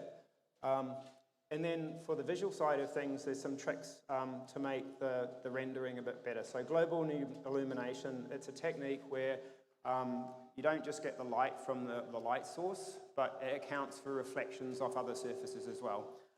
So that's quite an advanced technique. Again, we're not using any of that in the stuff we're doing, but if it became important in computer vision type work to include that, then we could fold that in. One thing they are looking to do is to change their transport from a custom implementation to using Xeno, and I think that's part of future alignment with Ross, and that may be something we're interested in kind of looking at an ArduPilot in the future as well. We currently use DDS. There's been some discussion about using Xeno, but we're not there yet. And then their next version, which is coming out sort of fairly soon, but they're focused on making it easier to use Gazebo for reinforcement learning, and that's important for some of the industrial modeling they're doing. And then, so what have we been doing to complement that? So we've added support for these 2 new versions into our plugins. There's been a license change, and that was really just a bit of bookkeeping, so that we're kind of more compliant with the way that we're using Gazebo. So that's gone over to LGPL3, and then we've added some features around camera zoom plugins, ability to stream. We've added gimbals. There's work going on to make sure that we correctly suppress servo outputs before the vehicle's initialized, so it doesn't jump around while it's starting up. And there's some kind of work to add extra plugins as part of our GSOC projects as well. And there have been some mistakes that we've fixed as well, things that kind of haven't really mattered until we started solving different problems. So there was a long-standing issue about kind of Gazebo has a different frame of reference for its world, and usually, unless you've got a GPS on the vehicle that has been used in the simulation, it doesn't matter. And we hadn't really been using that up until now. And when we start using it, we realized they were out by a 90-degree rotation, so that's been fixed. And other things, which is really about bookkeeping the structure of complex vehicles. So if you want to feed information from the simulation into the flight controller using our ROS interfaces, the DDS interface, you don't necessarily want to send the entire complicated structure into the flight controller because it's very memory intensive. So we've got ways of namespacing that. So on the side here, you can see this is the transform tree for a rover with lots and lots of joints and things. You're not really interested in most of this stuff in the flight controller, so you can prune that off. Things to make it easier is just kind of reconnecting. So if DDS drops, it reconnects. So there's various other bits and pieces in the Gazebo DDS simulation interface that we've been fixing. And types of things. So there's lots of different cameras that are supported in Gazebos. There's depth cameras, segmentation cameras if you're doing kind of machine learning type operations, wide angle, thermals, depth cameras, and so on. And these are all pluggable into the model. So we don't have examples set up for all of these, but it's fairly straightforward. If you take one of the existing models that has a camera, and our standard model is an Iris quadcopter with a 3 degree of freedom gimbal attached to it, the camera on that, you can just change the definition of the sensor to any of these, or you can stack a whole lot of them side by side. So it's quite easy to equip a vehicle with a range of sensors that can target different things in the spectrum.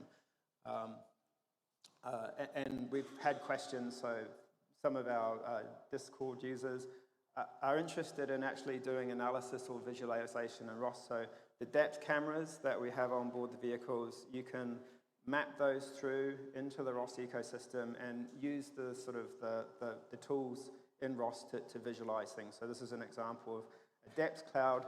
They're not the same on the left and right, the same image on the right-hand side. We're looking at kind of a set of primitive shapes and things, but it can be visualized as a point cloud in RViz.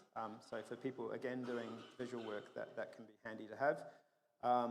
And so the tools for doing this are not all part of, they're not tools that we write. So the ROS-GZ is again, an Open Robotics Foundation library, but it allows you to pull data from Gazebo into ROS, but we also use it from pulling data that we generate on the flight controller and publish out through DDS into ROS as well. So there's lots of tools there for getting data into the tool set that you are interested in using.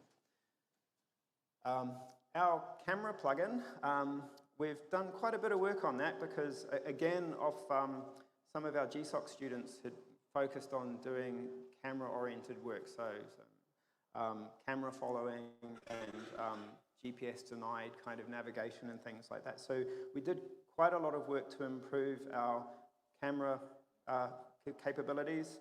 So we've added a 3 degree of freedom gimbal, the ability to stream the camera using GStreamer, so you can pull it into like image processing software or put it into your ground control station, the ability to do zooming and things like that. So that's provided a set of tools for developers looking at doing image-based work to get from the simulator. So as an example of this is some of the work I did with one of our GSOC students, Asif. And this was a test environment just to have a look at the initial camera tracking.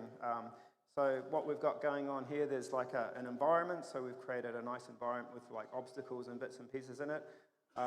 There's an Iris quadcopter circling around the boundary, and in the middle there's an Omni rover which is zipping around doing different things, and the 3D camera is locked onto it and it's doing object tracking. So the copter's moving, the rover's moving, the camera's tracking and locked on using the work as part of that GSOC project. So it's quite a nice demonstration of how everything pulls together. Okay, and so that's kind of changes that we've been doing. Other things are just different models. So there's a whole range of different types of models that we've provided, and we have a library of them. It's part of the, those who use our libraries for simulation will know that there's one of the folders in the ArduPilot org called CIDL models, and there's a lot of real flight models in there, and there's a section to do with gazebo models. And over time, we've just been adding different models into that as we get requests for people to help them out with their models on Discord, and I'll often ask if they want help with the model to put it together and get it working, would they mind us putting it in CIDL models if we get it working as an add-on? And most people are pretty good about that. So as we sort of help our users out, get their models running as Gazebo, our pool of models is growing. So you can see them here. I'll go through them in detail now. Some of them are because they've got specific applications. Some of them it's just because it's nice to have a standard example of a particular type of vehicle. Some of them are just for a bit of fun, really. So the Mini Talon it's a straight plane, and it came up again and again and again. Why don't we have a straightforward plane in Gazebo? And now we do. So we had really good feedback from the community on putting this together. So like people weren't quite happy with the tune. They wanted the control surfaces adjusted. Tim? VTOL? We have a number of VTOLs. Yes. So there's standard quad planes. There's twin vector thrust belly sitters. There's kind of there's an H-wing, which is pretty tricky to get working actually. So yeah. There's a number of VTOLs.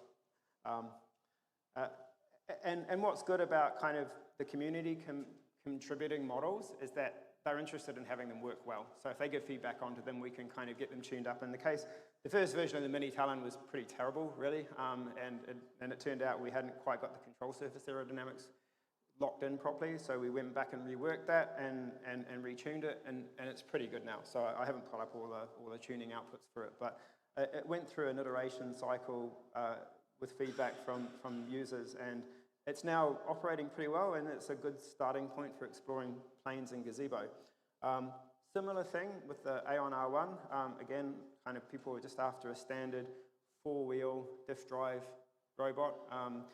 You know, this is something that was it's on our kind of wiki as a model. We now have a digital copy of that in Gazebo, and it runs and operates as you'd expect a diff drive rover to. So if you just want a basic rover that you can kind of test or explore, we now have something for that.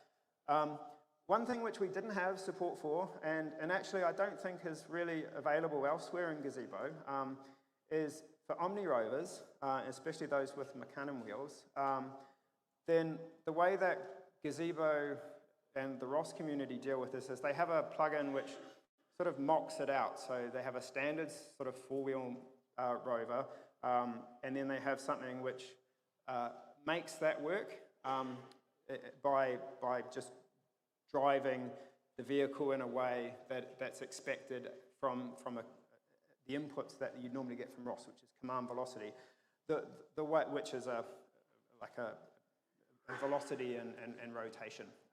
That's not how we tell our vehicles to drive. We just tell them how fast to spin the wheels, and depending on how it's moving, we control how fast those wheels should be moving.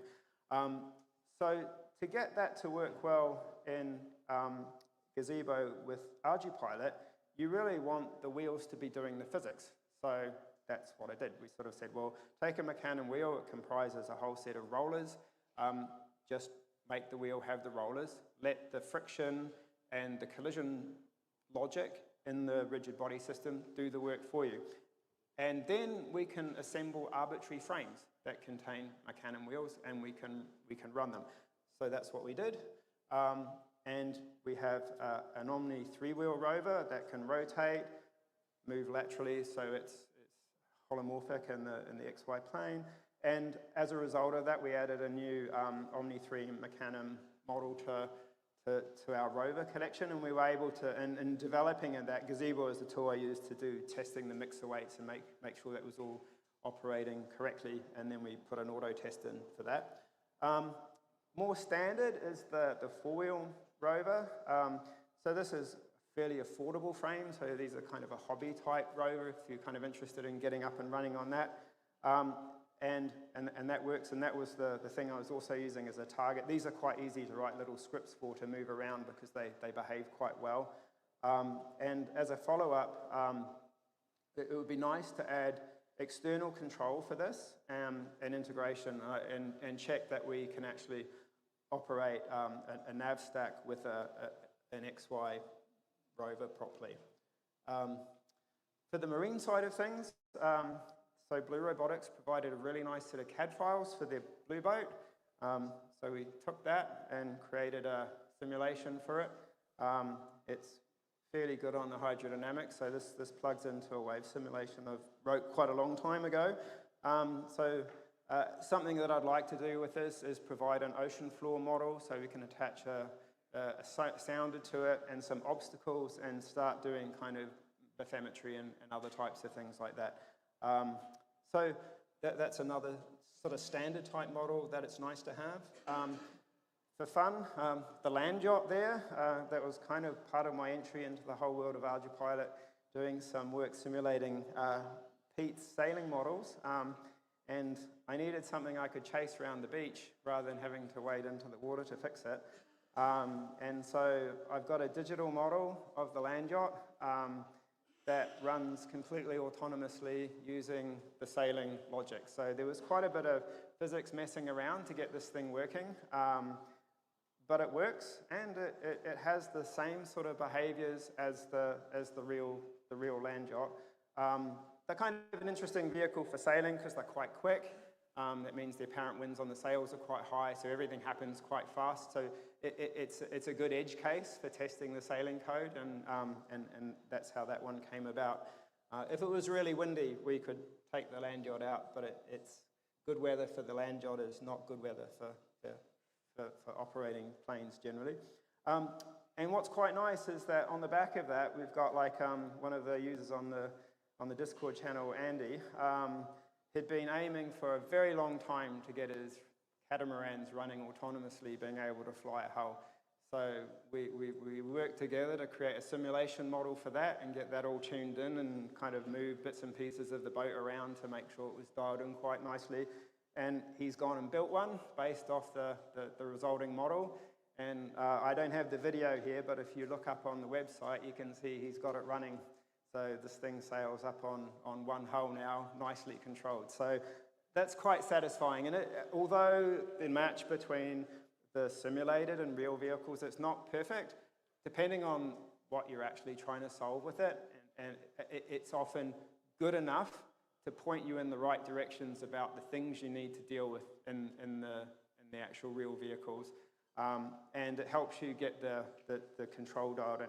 As you can see, it capsizes, right? So anyone who's sailed a small catamaran knows that they're prone to, like, if you get the balance a little bit wrong, they'll dig the nose in and you'll go over the front.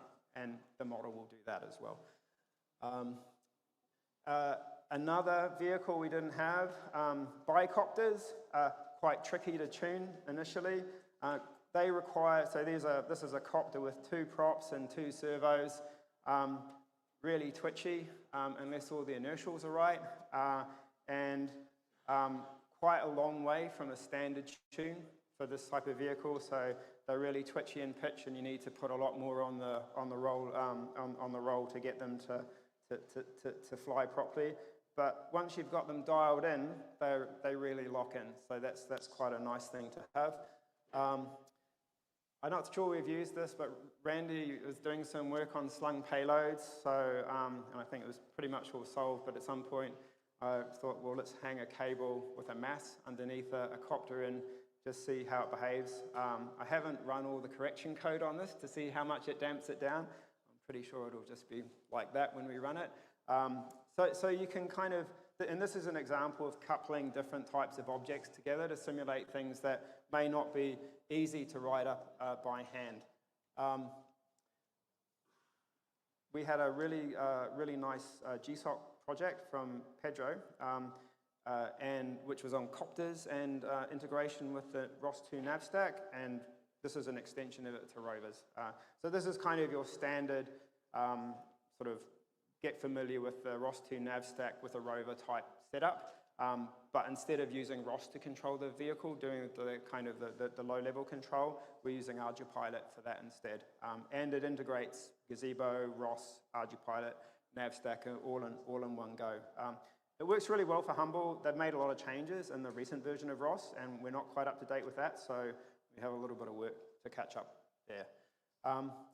Another application of like a real vehicle going into being modeled in real life is Nate's work on the weight shift control aircraft model. And this is like an amazing vehicle, and it was very impressive. Like Nate put it all together, and we kind of like fine-tuned the model just to get the initial version, and then he went off and ran with it. And I believe that's been really instrumental in helping them get the real vehicle working. And they've done things like taking data from the real vehicle and replaying it through Gazebo to check kind of the accuracy of it.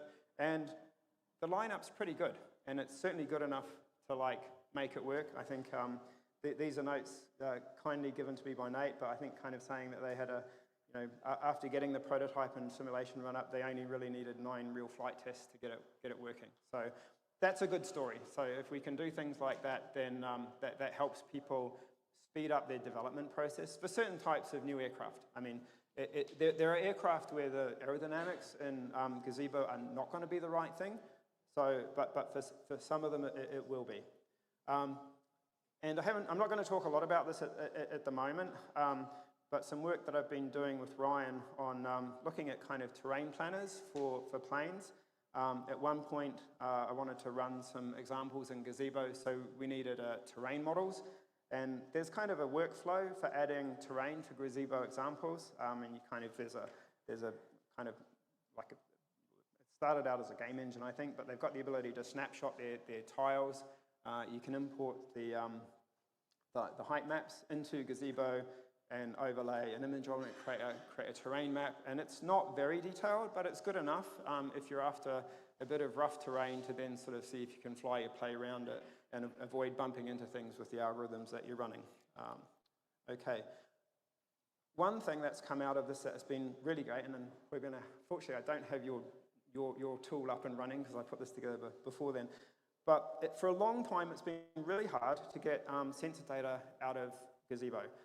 DroneCan is a really nice solution for that because you can push, and that's where the Python bindings come in, you can push data from Gazebo into DroneCan, and once it's there, it looks just like a normal sensor. So all the existing backends that work for that particular data type that are already available in ArduPilot just work. So as far as the flight controller is concerned, it's not looking at a simulation, it's just looking at a supplier of a type. And so if you want to move between real and simulated vehicles, that can set up for that particular sensor is the same. Yep. Yes, when we have the feeds from them, so that's some work. So in this case, I just have an EC, but I don't have position data coming through. That would be something we could look at adding. The one thing I have added is NatSav data. So forever we've not been able to get GPS data from Gazebo into ArduPilot, and now we can. Now it's really easy to do that. And so you can kind of line up the two sources of GPS data, you can fail one and see how that works. So all of a sudden we've got a whole set of data that Gazebo can generate that we can pipe into our simulation and use them as just, they appear just like natural sensors.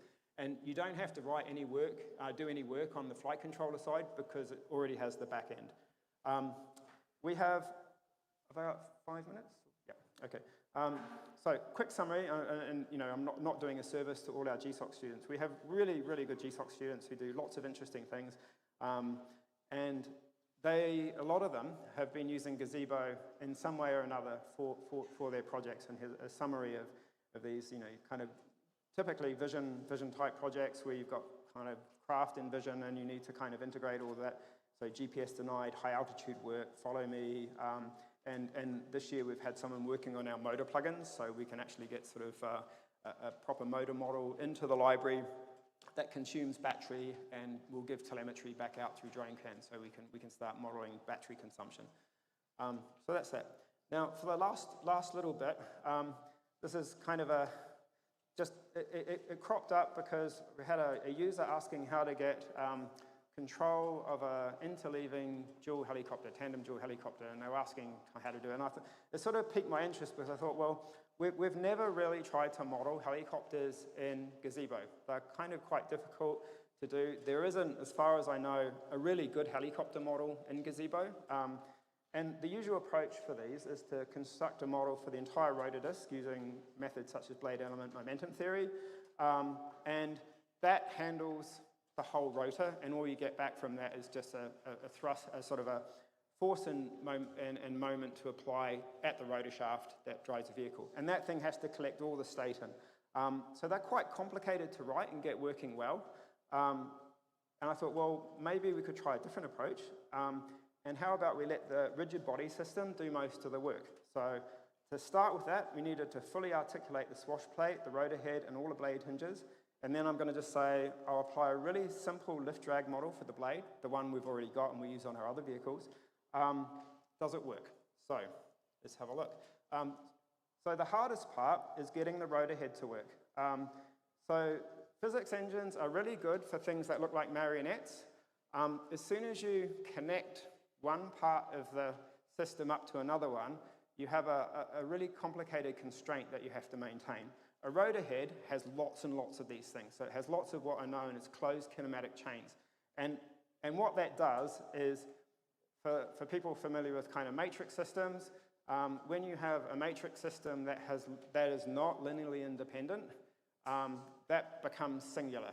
So if you try and solve a problem with that matrix, it either won't get a solution, or it'll be very badly behaved, or you have techniques where you have a bit of the problem that could go off in any direction you like. So they're quite hard to control.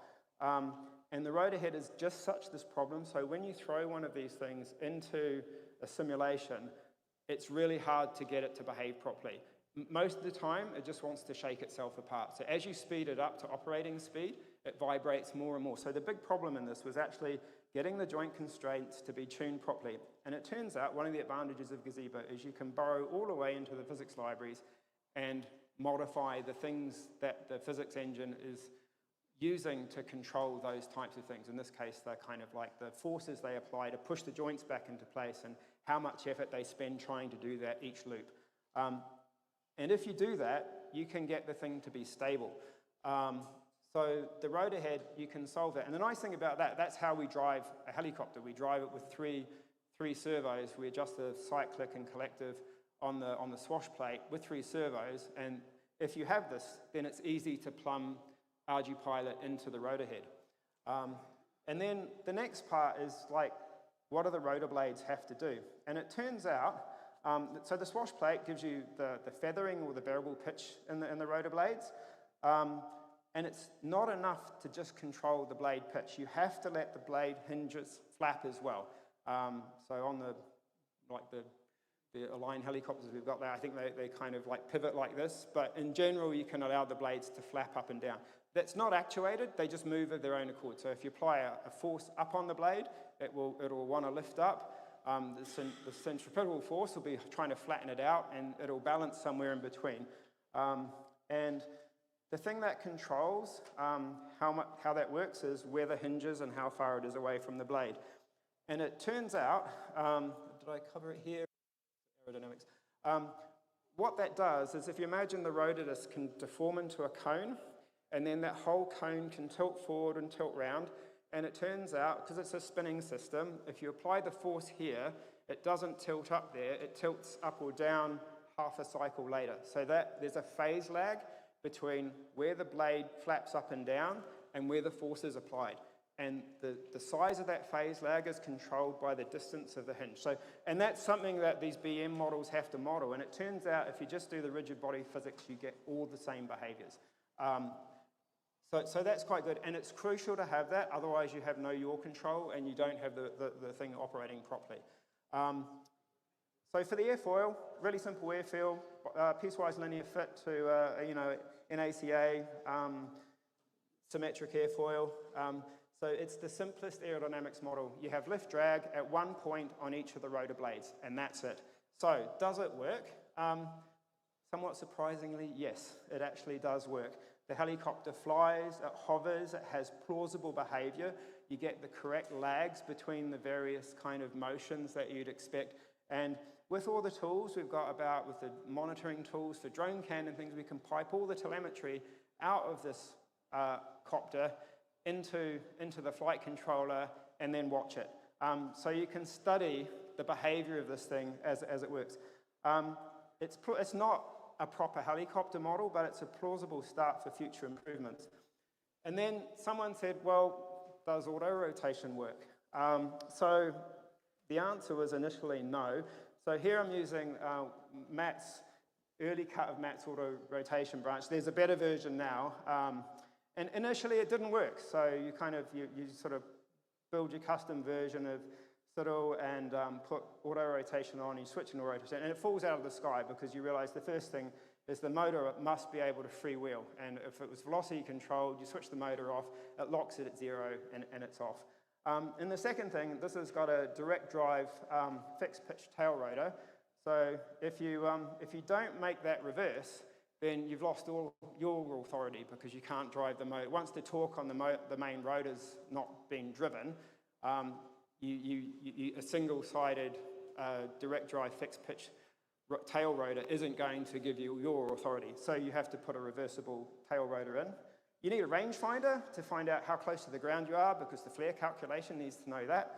And all of these things can be fixed because it's an open source. You can go and customize the joint control. You can allow sort of reversible tail rotors. You can add a LiDAR sensor, and then you can use drone can to pipe all that stuff through to the flight controller where it needs to know about it.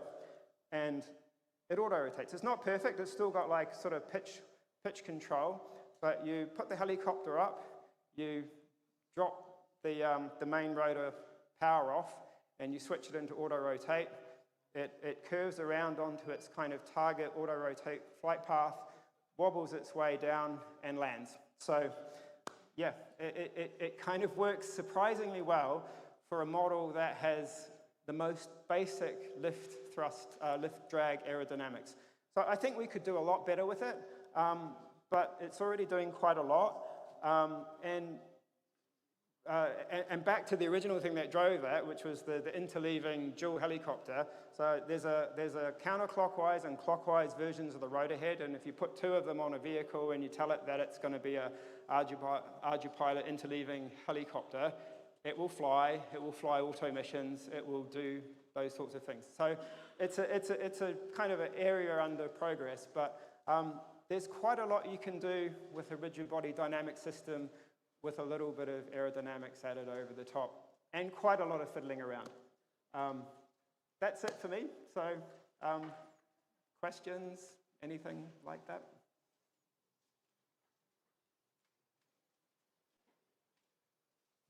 Nate.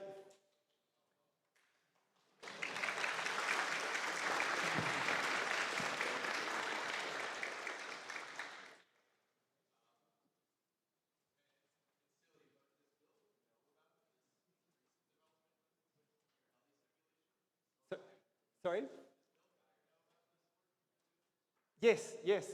Yeah, he was the one who suggested that I needed to put flapping hinges in to get the rotor cone behavior. And yeah. Ryan. It's a LiDAR sensor with a narrow cone. So that's all it is. And then you just pick out that, and then I think I've got for this one, I think I've got a Python script where I'm mapping that into one of the rangefinder drone can types, and then just publishing that back out.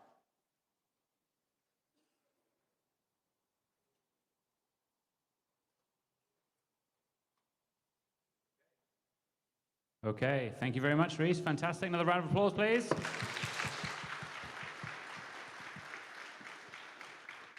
Okay, if you just give us 5 more minutes, and we will get Andreas on with a mission planner update.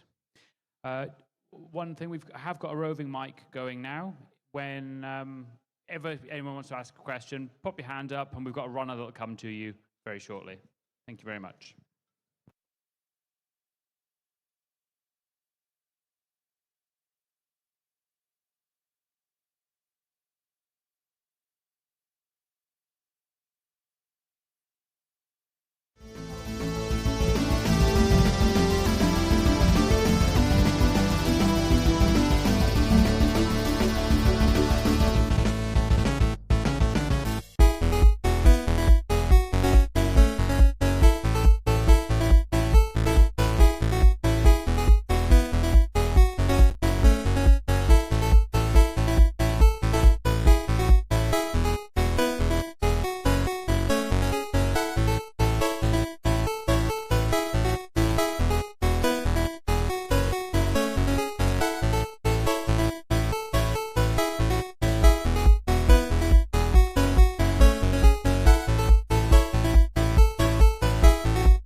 Okay, everybody, if you could resume or take your seats again. Ready for our next talk, please.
Nice to meet you. Andras, Schaffer.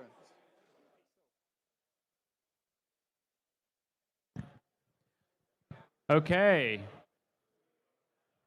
Next up, we've got Andreas with a mission planner update.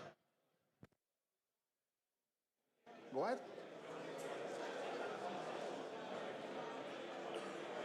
Okay, so good morning, everyone.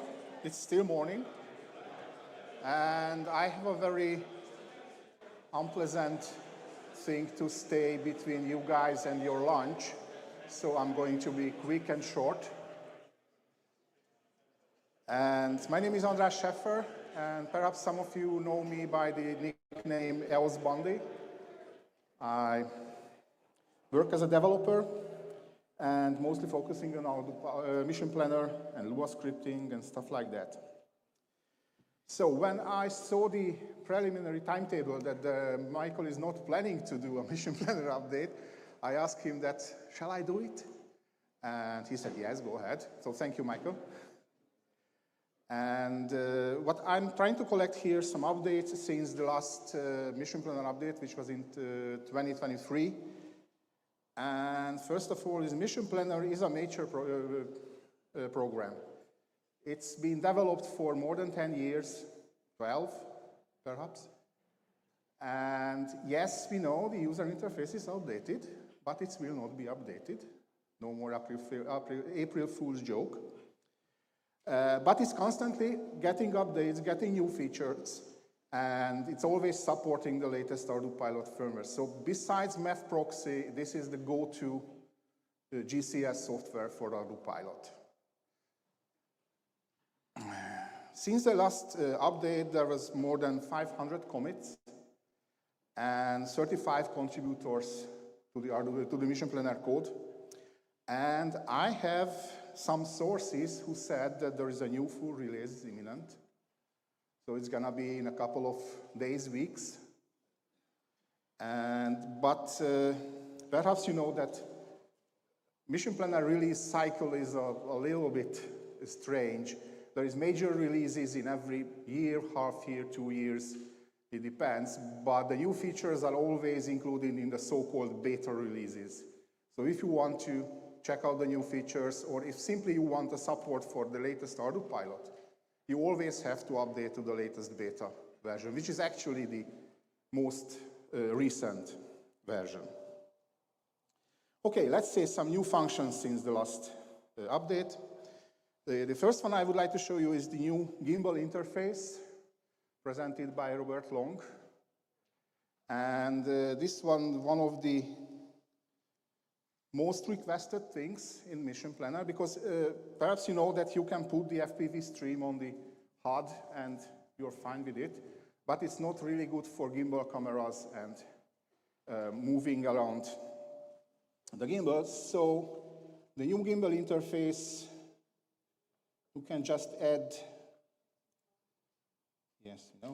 you should add a video feed to the map. Currently, I don't have a video feed and the gimbal, so I'm just going to show the interface for you. And of course, you can change, you can sweep the map, and you can pick it out as a separate window as well if you're using multi-display setup on your GCS. And you can control directly the gimbal from a right-click menu. All the necessary gimbal functions are here in the menu.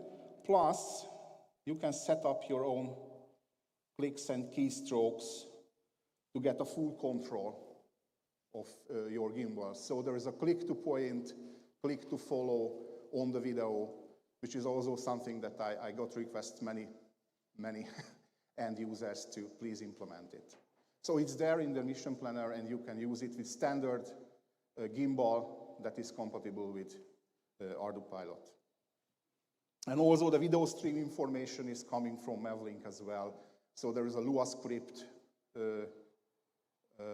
for it when you can set up your video stream information, and the video stream information is coming from the ArduPilot, so you don't have to configure your video stream in Mission Planner. Okay. And of course you can close it. Okay, raise your hands if you know that what did Control W does. Okay, Peter, you know, no, not you, not you. And Michael, you are not qualified as well.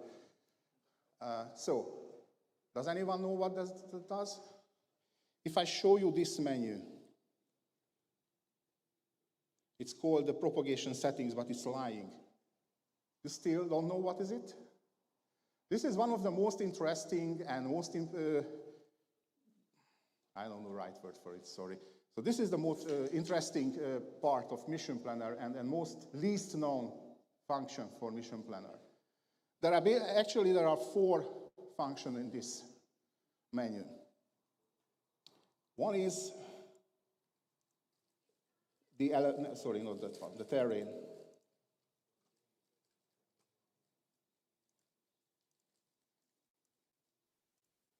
Okay. I think it's been shown by Michael a couple of times that coming from the terrain data that is included in Mission Planner and downloaded from, is it from Google, right? SRTM. So you have a visualization of the terrain. The change in this menu is that you now have the reference scale because if you zooming out or zooming in, the colors are changing dynamically, so you now have a solid reference at what altitude are you using. And also you can filter out certain altitudes, so if you don't want to show something which is, let's say, above 1,500 meters, you can just filter it out. This filtering out is important because it's very computing, it's intensive, so you need a beefy laptop for this function. And the other one, which is the elevation.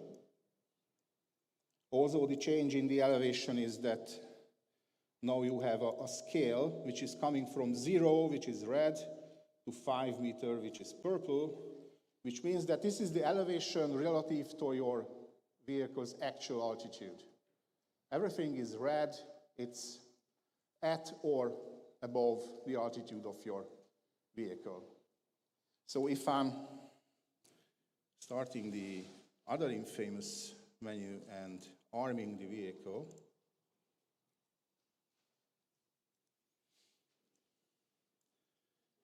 you can see as it getting altitude, let's say fly here, 50 meters. As it's raising up, the area is decreasing. Yep, go ahead.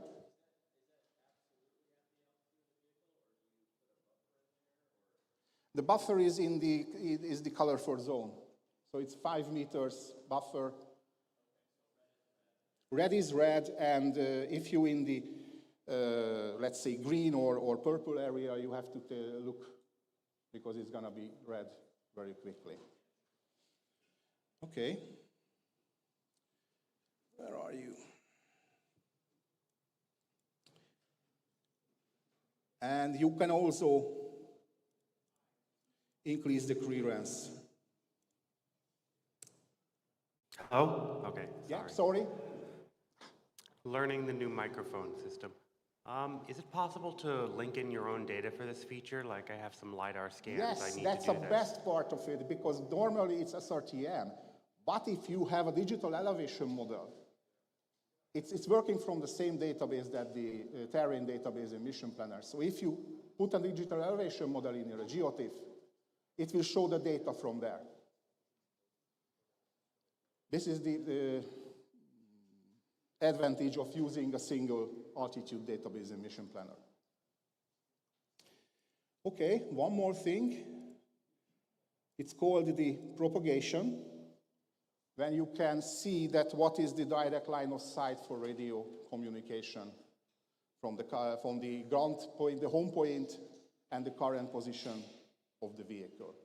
This is a rough calculation. This is just a line of sight, so no Fresnel zones and other things, but it's a good reference point that an operator should not fly behind a mountain, which they do, by the way, many times. Okay. Next one. Okay, there is one change in the setup part, which is the serial port screen. Usually, you have to set up your serial port in the parameters. Now, all the actual parameters have a setup screen for all the serial ports, thanks to the fact that we have a serial TXT available via Maglio, which contains all the ports and data on the ArduPilot. And I was told that this update was older, but when I changed when I checked the update log, it was much recent. The old SIC radio, or SIK radio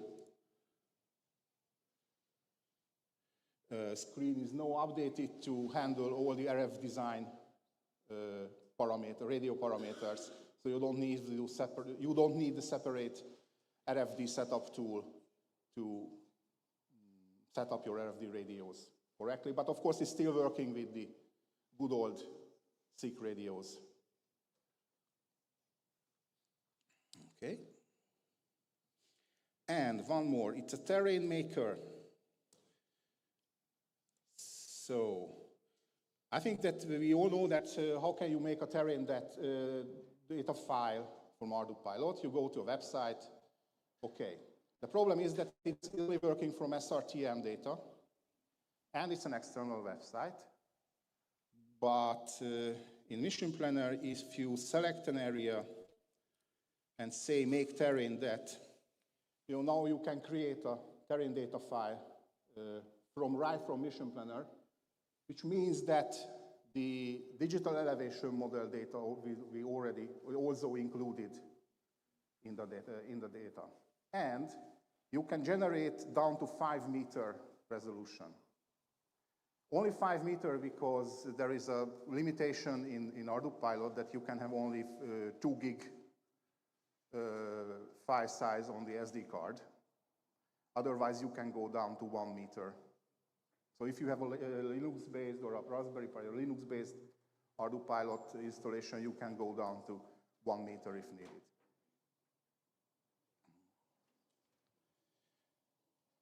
Okay, and it's generated that file, and you can copy it to the SD card. And actually, I get a question when I publish this that okay, that why do we need a 5-meter resolution terrain depth? Because with some changes in the terrain following code, you can make very close and very precise terrain following even with a copter if you have precise enough data in the terrain, from the terrain. So actually there is one company who doing spraying of vineyards in the hillsides, and they are using terrain data with 1-meter resolution and following the precise contour of the terrain. Okay. And another tricky question, what's going to happen if I put a waypoint in Mission Planner or in ArduPilot and the altitude is 0? Sorry?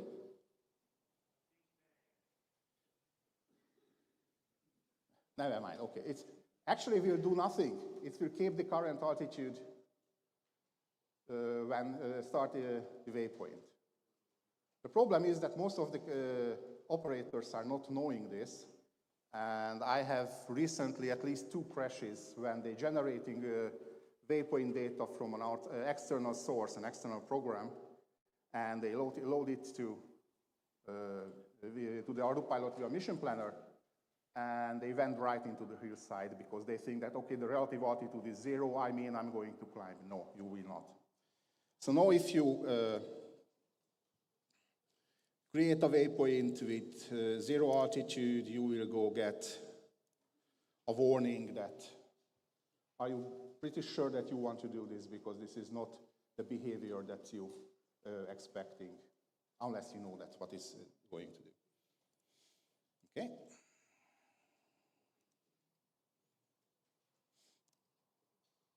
So, if I was talking about only Mission Planner changes that are released in the official code, that will be the end of the presentation.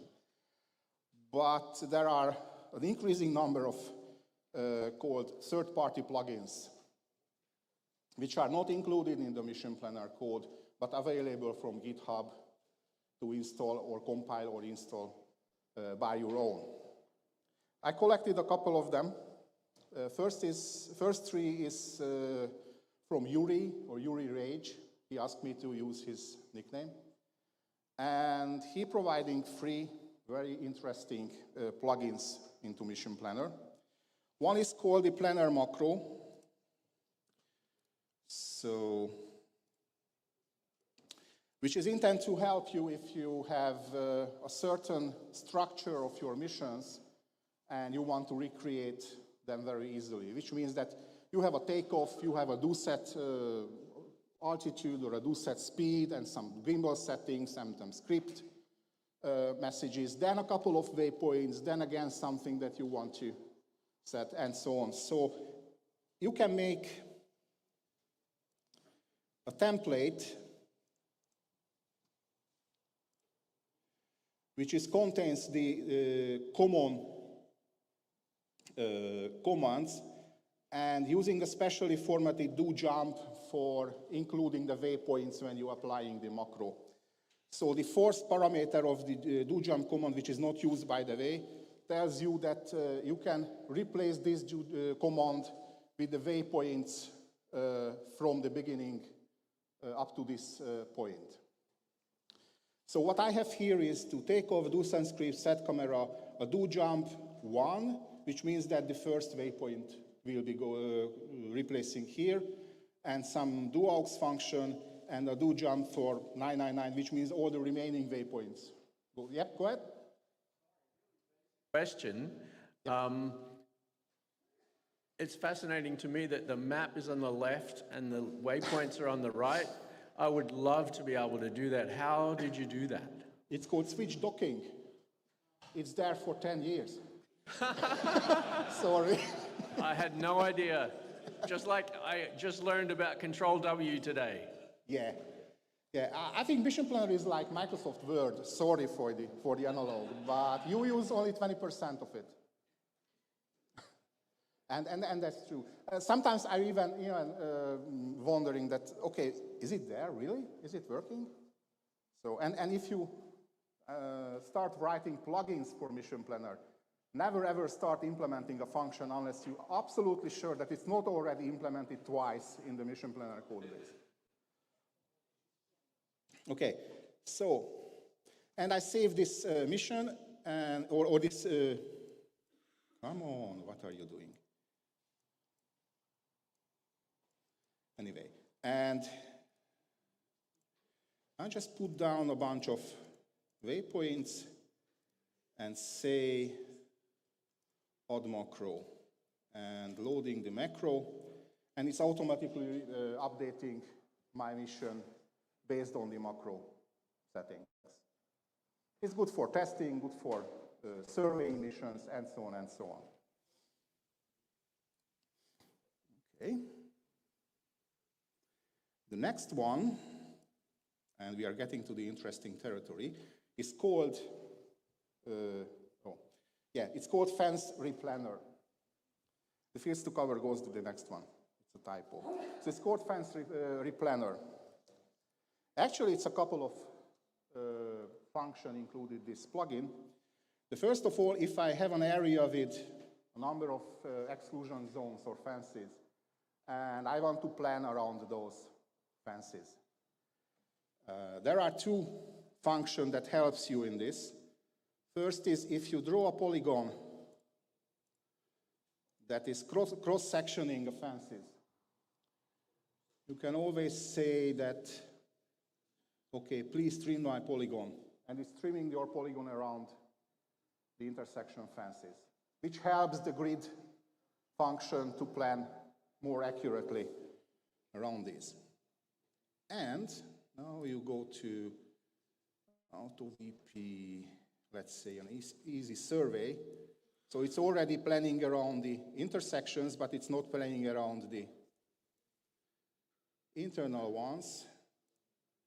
So when I say accept and say, please plan my mission, and now it's planning around. So add the fences into your mission to avoid. Of course, you can set the segment length and margin and how many waypoints you want to put down in a certain distance. So you can add a very coarse or a very fine plan around in this one. This is definitely good for spraying missions or whatever when you need to, not automatically or not autonomously going around the fences. Otherwise, you use avoidance. Okay. And the other one, the third one from Yuri, is called the optimal coverage. And this comes to lawnmowers and ground-based vehicles. And it's all started that there is the research paper called Fields to Cover, which is a very long and very mathematical research paper about the optimal way to covering a given area. And they have a Python implementation of this research paper in our algorithm, which is good, but it's not compatible for anything. So what Yuri did is to add the REST API to this Python code and created a plugin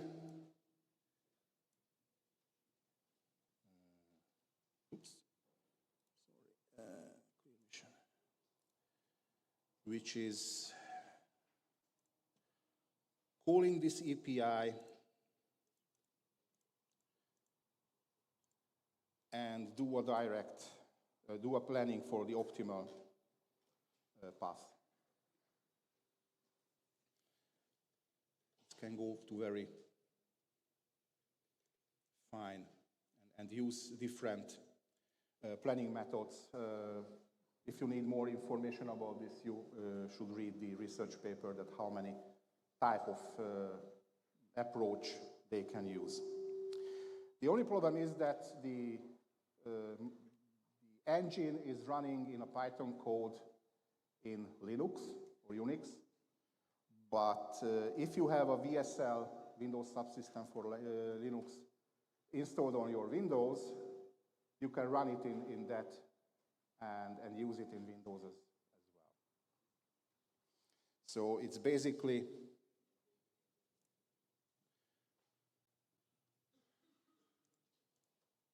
back here in the Linux subsystem, and it's running in a Docker container, so you can install it by no more than 3 command lines in your Linux subsystem. Then you have it on, with you on the field.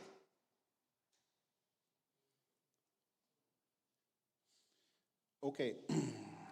The other thing is for writing plugins. There was a lot of questions about how can I write plugin, what can I use in plugins, and Bob wrote a very detailed series on Discuss about, it's called the anatomy of the plugin. It's including the plugin structure, how you can create your project in Visual Studio, and how you can make your own plugins. So this is definitely something that you should read. And the last one is made by me. The first one is, let's go back here. And it's called the Messages NG, which is supposed to be an update to the Messages tab in Mission Planner. The original Messages tab, we all know well, is just a text box. I mean, all the text is coming down, and you have to sort out, is it important or not? And sometimes ArduPilot could be pretty chatty. So important messages could lost in the noise. But here, this plugin does that, collecting all the information, all the messages that coming from ArduPilot, and try to sort them and color code them based on their severity. So if I disconnect here, and start a Citl.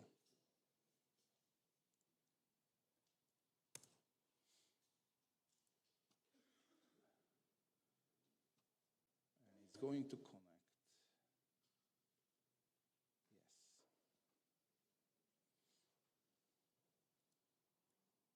Yes. Okay, I have a Lua script running in this simulation, which is generating a message with severity 1, 6, and 4. And you see that there are the messages with color coded. But first of all, you can detach the message tab. So you can put it whenever you want, especially in your multi-display configuration. Then you can filter by severity category. So you can see either all messages, the error messages, the error and warning only, or the information messages. You can delete them by clicking the delete. So if I was selecting the info messages, no one left is the two. Warning and the error message. And if I start flying,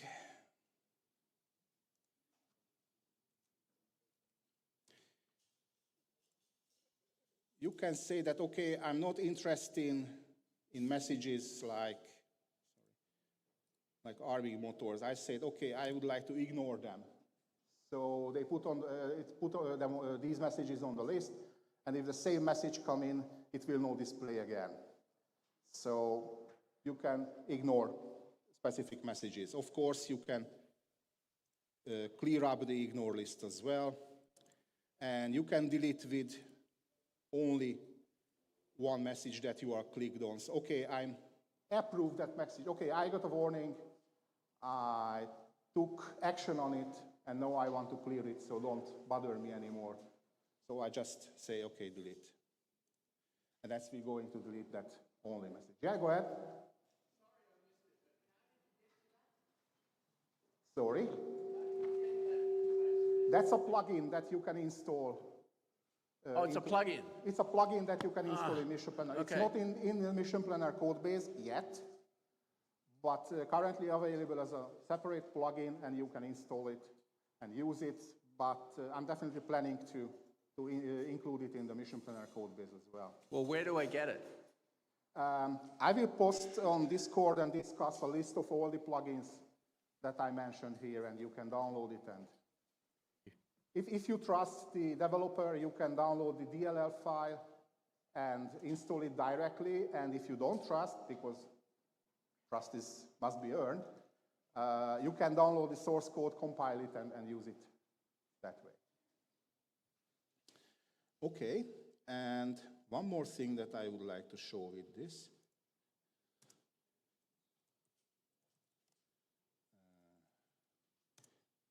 I'm going to send a couple of the same messages again. Now I have a couple of messages sent repeatedly. You can say, okay, I want to fold these messages, which means that I only display, if a message is repeating, I'm only displaying the last one of that message. Or I can fold it with severity included, which means that it's also sorted by severity. So high severity messages will be always at the top, wordings in the middle, and the info on the bottom. It's a settings that you can. Yeah, go ahead. What you did here, so the lower message, if that one was repeating over and over again, it would the timestamp would update to the latest timestamp, and the message would just stay the same. Is that right? Yes, and you can see that how many of these messages are already received. So currently I have 4 messages with level 4, code level 1 here, and the last one is the recent one based on the timestamp. Okay. Yeah, I think that's it. Okay, and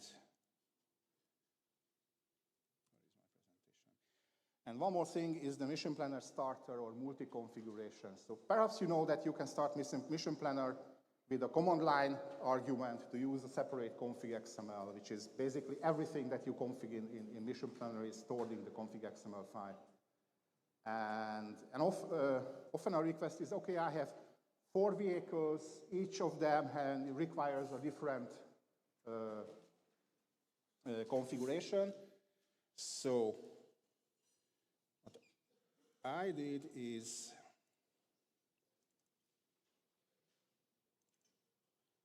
okay, this is actually a small plugin and an external program which lists all the config XML files available in the Mission Planner documents folder, and you can select the config XML and start it. Start Mission Planner with the selected config XML. It's a very small program, nothing special. Or you can use the default config to create a new configuration file, and you can set up your Mission Planner whenever you want. So I have a very big VTOL and a very small FPV. I need different settings for them. And okay, this is an extra program. This is an external program. What does the plugin do is you can add, no, somebody is sending Maglio on Bluetooth. Okay, it's add the definition of that config XML, the name of the config XML on the top line, so you always know that what configuration are you using, and you can use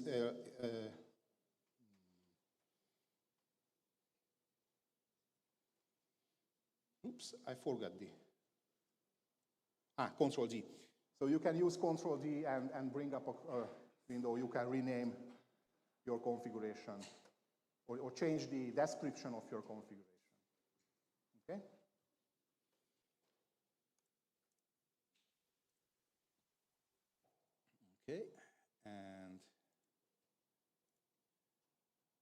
presentation. Okay, and the last slide is something which is upcoming into Mission Planner, which is European no-fly zone handling. Last year, there was a standard defining a common JSON schema for aviation authorities to publish UAS no-fly zone data. This is a standard, and EASA even requires all aviation authorities to do it. So they have to publish updated, up-to-date no-fly zone data for drone use. Of course, the standard is there, and but EASA requires the aviation authorities to do that, they don't. So even if they do, they just put it in some obscure website in a download section that, okay, you can have this. So however, if you want to certify in Europe your drone, you have to comply, you have to be able to read this data, and you have to act upon the data included in this JSON file. Fortunately, the certification authorities are not requiring operators to automatically download the data. They okay with the solution that if you copy it somewhere in your ground control station and then process it. Some elements are already there in the mission planner, but not all. And to get certified for C1 to C4 or even C6 in Europe, you need to load and parse this JSON file, handle permanent and dynamic flight restrictions, which means that the data file could contain certain time frames for a no-fly zone to be active or not active. I see, okay, it's active every month, second week, from Monday to Tuesday, and from Friday to Sunday, or something like that, in a certain hours. You have to be able to comply with that. You have to display zone based on their status and information on the actual zone. You have to display a message for the proximity of the zones. So you have to tell the pilot that, okay, you are 43 meters of this no-fly zone. Fortunately, you don't have to act on it, so it's not a DJI, which is not allowed you to fly, but you have to tell the operator that you are inside the no-fly zone, and it's their responsibility to take off or not. And have to warn operator of disabled geo-awareness, which means that if there is a GPS failure and you don't know the exact location of your vehicle, there must be a warning that, okay, this whole geofencing or no-fly zone thing is not working right now, be aware. And finally, a quick demo for it.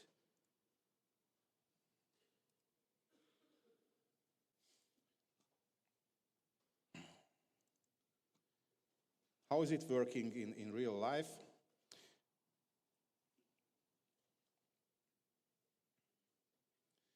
Currently, I have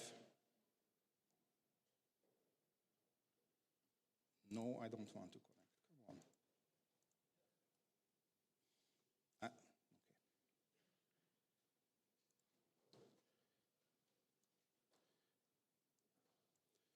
Okay, I have two zones defined in a JSON file, which is copied into Mission Planner directory, and closer. Come on.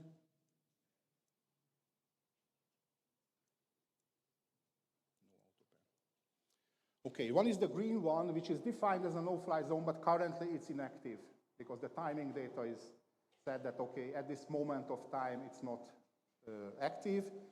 And the red one here is active at this moment. This is the second zone. See if I get the info, it says the second restriction is prohibited and from 0 meter to 120 meter AGL. And this one is start date to January to 8 to April to 22, and every Sunday and Monday, Tuesday, Wednesday. So it's definitely not active at this moment of time. And if you, I'm flying. And if I'm cocky and flying into the zone directly, I have a constant update of the distance from that no-fly zone. And when I'm in it, there is a warning that, okay, you are now in the no-fly zone. And of course, there are overlapping zones that could be handled by multiple messages. So it's a whole rabbit hole to being compliant for all the requirements. But this update is coming to Mission Planner in the upcoming weeks. Yep.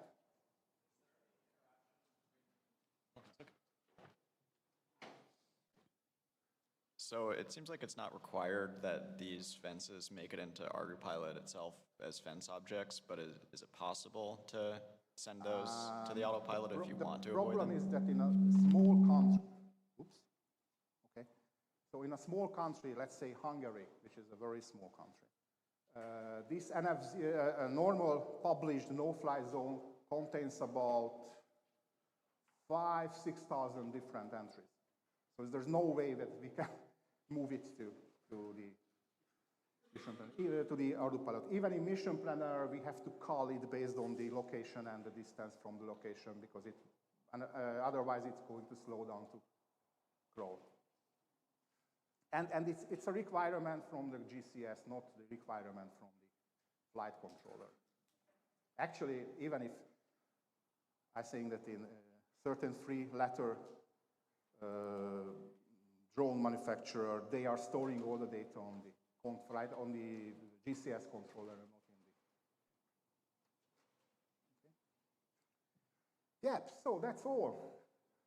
Any questions?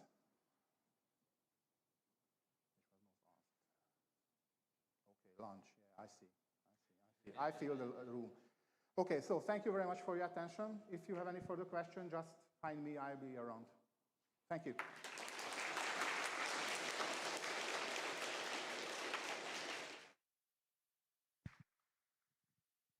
Okay, thank you very much. It's now lunchtime. Fill your boots.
We will shortly be resuming APDC 2025.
I've actually done 3. I did a V formation, and it does work. And yes, I want to do 5 next. I was talking to the RF. Oh, that's working.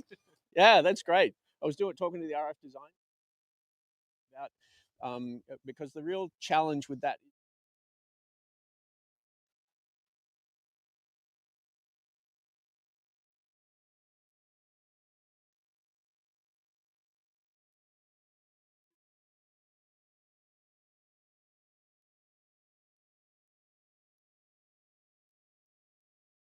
I had a test. If we get the first aircraft up, ready? Yeah, sure. Yeah? I think so.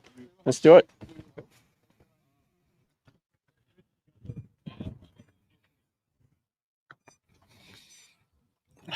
Yeah, right one. Yeah. Not Tim, not you. Yes, and I got Hui Bin doing video for me, so I want him behind my line over here. Yep.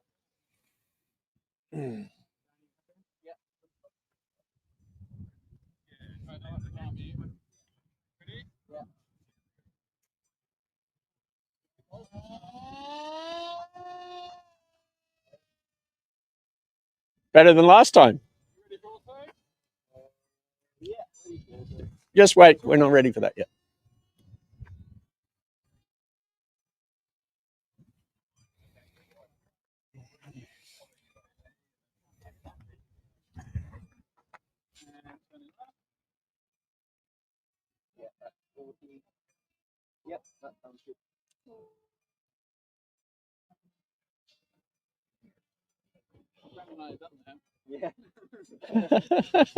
Just watching, yeah, it's good.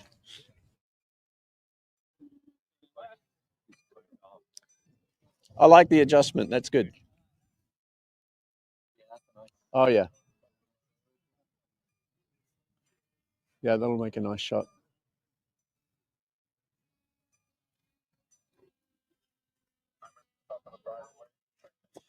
The black one shows even better up against the clouds.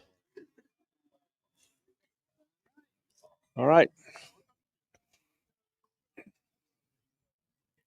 So when do I? People aren't here yet. We're just waiting for this last group of people to appear, and then Okay. if you don't mind starting whilst the others are filtering in, just because we're a tad behind. I see that. Do you want to get the other plane up yet or not? It's up to you. No, let's wait till I start talking and then say throw it in the air and then. When you start talking, we'll get going. Perfect. Sounds good. Okay.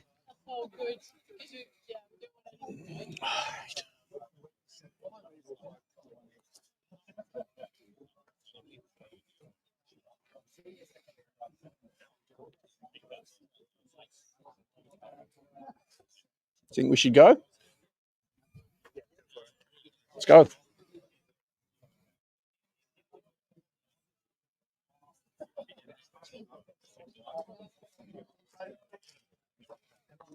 Are we live? Hi, everyone. Tim the Plane Man here out at the field. And today we've got a plane follow demonstration.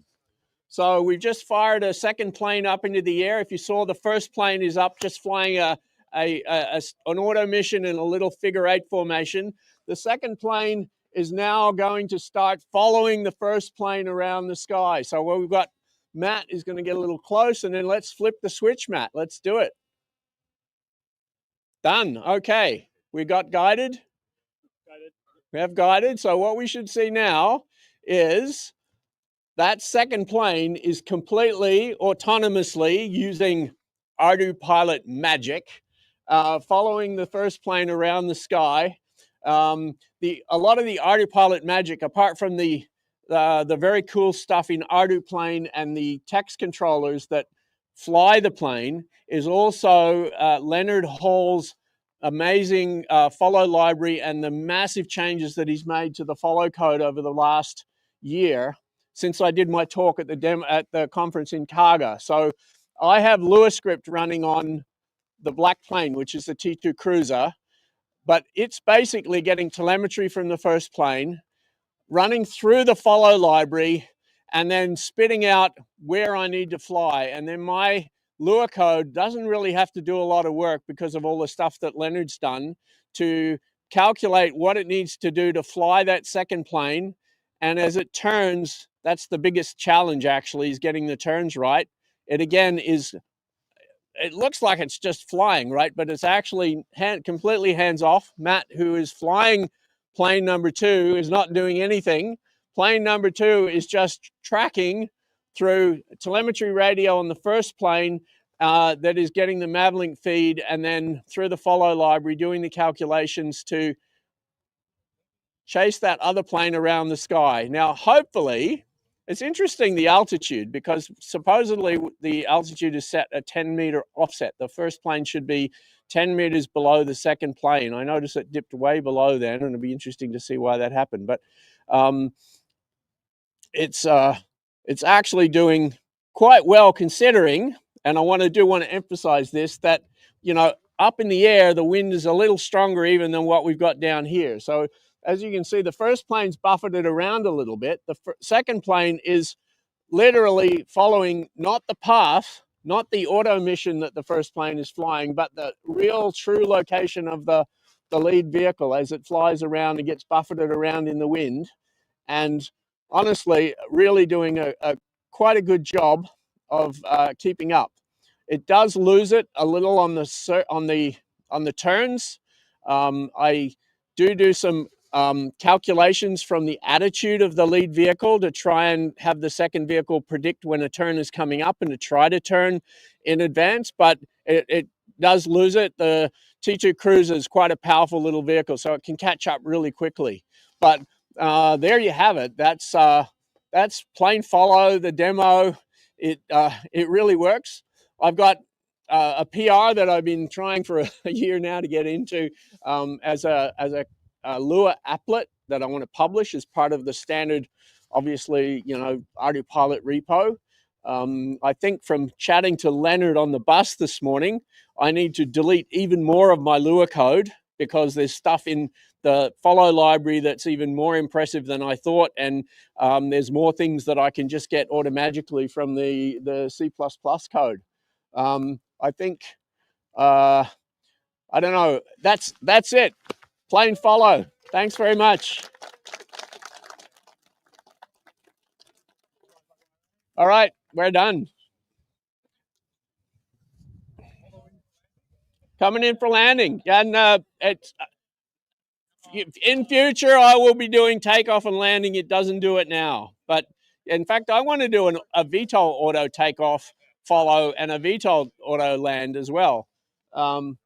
It's a lot of work to delete code when you think, some of you probably know, you write a bunch of code, it does a bunch of things, and then you figure out delete, delete, delete, delete, simplify, simplify.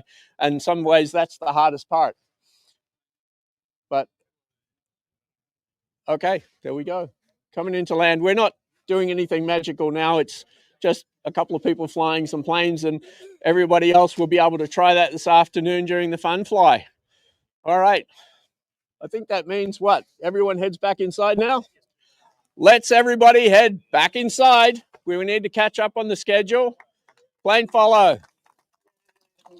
ArduPilot magic.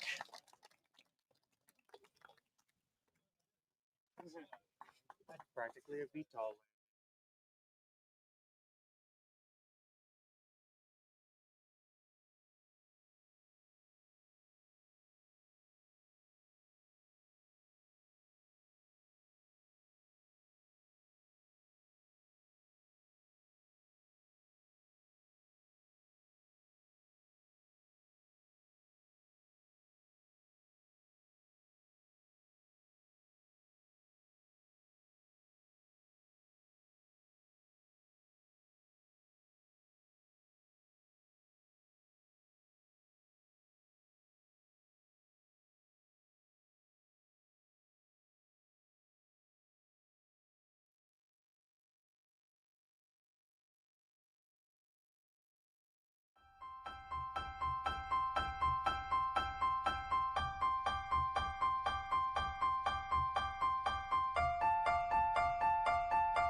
We will shortly be resuming APDC 2025.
We will shortly be resuming APDC 2025.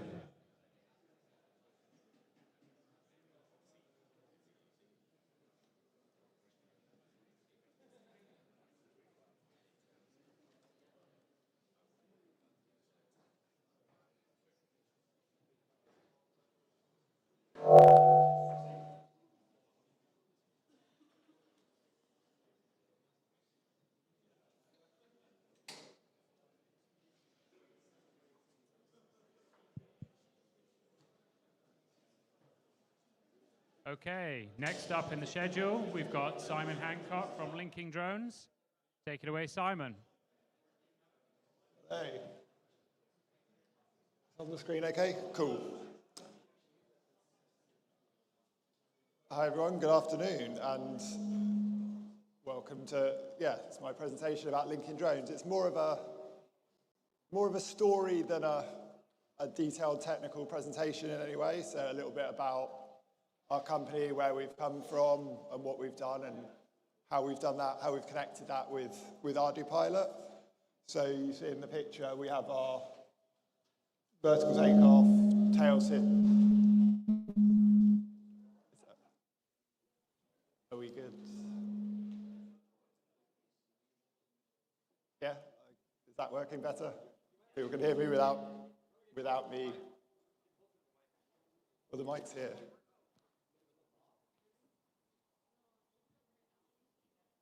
Is that right? I'll stand back, or stand forward, or sideways. I don't know.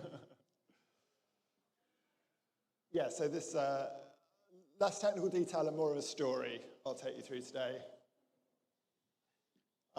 Before diving in, I'll just show you the main people in the team. You'll see me there on the right as the software guy. Theseus, our CEO, and Alberto, our CTO, are both, well, and Andras are all Spanish, so the company is based in Spain. I'm the only one here in the UK, and throughout, we've got lots of different experience between us. In particular, Alberto, very technically adept and has worked on sort of drone designs for other companies in the past. And if I just a little bit of a look at our sort of origin story, if you like. So back in 2020, really, when Alberto had this idea for this sort of shape of drone and looking at having, I kind of describe to people who don't know drones as sort of a briefcase on rotors kind of thing. So the idea where your payload chassis is your wing shape. So you're taking off with that and flying using that in sort of fixed wing mode. So your wing is your payload, and then having the rotors at the bottom for for vertical takeoff as a tail sitter and vertical and landing, and with no other control surfaces. That was his idea, and he knocked together some of these drawings in sort of 2021 as to sort of look at the idea and understand and see what felt right, I guess, initially from what looked like it might work and things like that.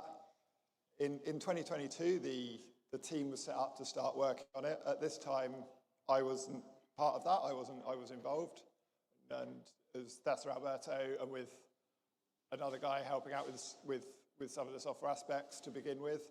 But initially, the real focus was on building a drone. Can we fly it? Does it work? And the company was created later in 2022, the Lincoln Drones, the company. So yeah, I guess the two first questions that we were trying to answer there were, will it work, this idea of the drone, with controlling it with just the 4 rotors, no control surfaces, with the weight distributions that goes with something that's that shape and filled with stuff?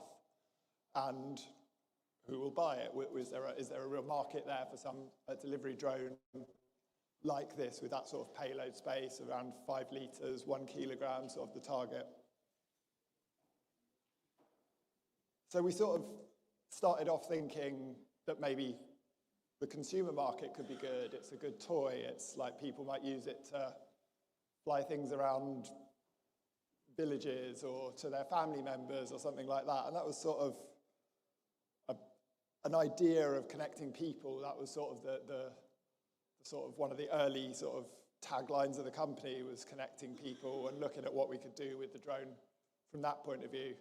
As time went on, we lent more towards the business direction when we look at like some of the things around the cost and the need, and also if you get it into businesses first, it's easier to deal with because people may be more professional, more understanding what a drone is and how to use it, and support is easier and things like that. So we focus more in a business direction after sort of investigating what was possible in the different market spaces.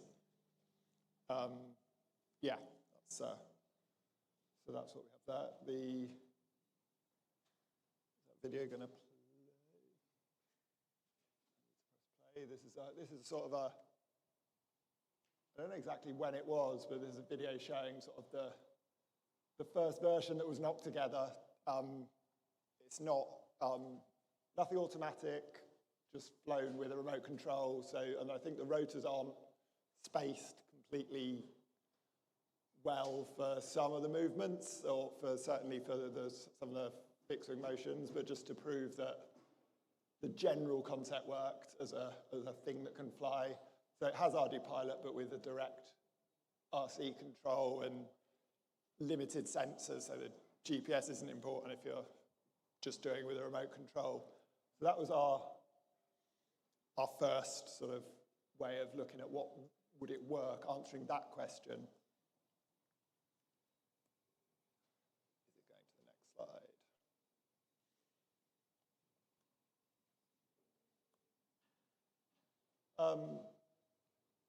So just to look at what is there in the drone. Obviously the 4 propellers with the asymmetric layout to help with all the control motions. The wing shape, that's something we've got a pattern there for, as the sort of idea that it's the flying wing sort of design with the rotors. So the ArduPilot, and obviously the configurations for a VTOL tail sitter and a lot of the settings that go with that. Lots of things in Q options that do different things, and no control surfaces. So I think the thing we found with ArduPilot really was, I mean, when you look at sort of the slightly odd shape, I don't see many drones that have this sort of layout in terms of their shape. The fact that with the parameters that are available in ArduPilot, that you can fly and control it, I think it's pretty cool. I think it shows the wide flexibility that ArduPilot can do just from sort of one code base and one sort of firmware set. We use Bluetooth communication with a mobile phone. It's the aim is that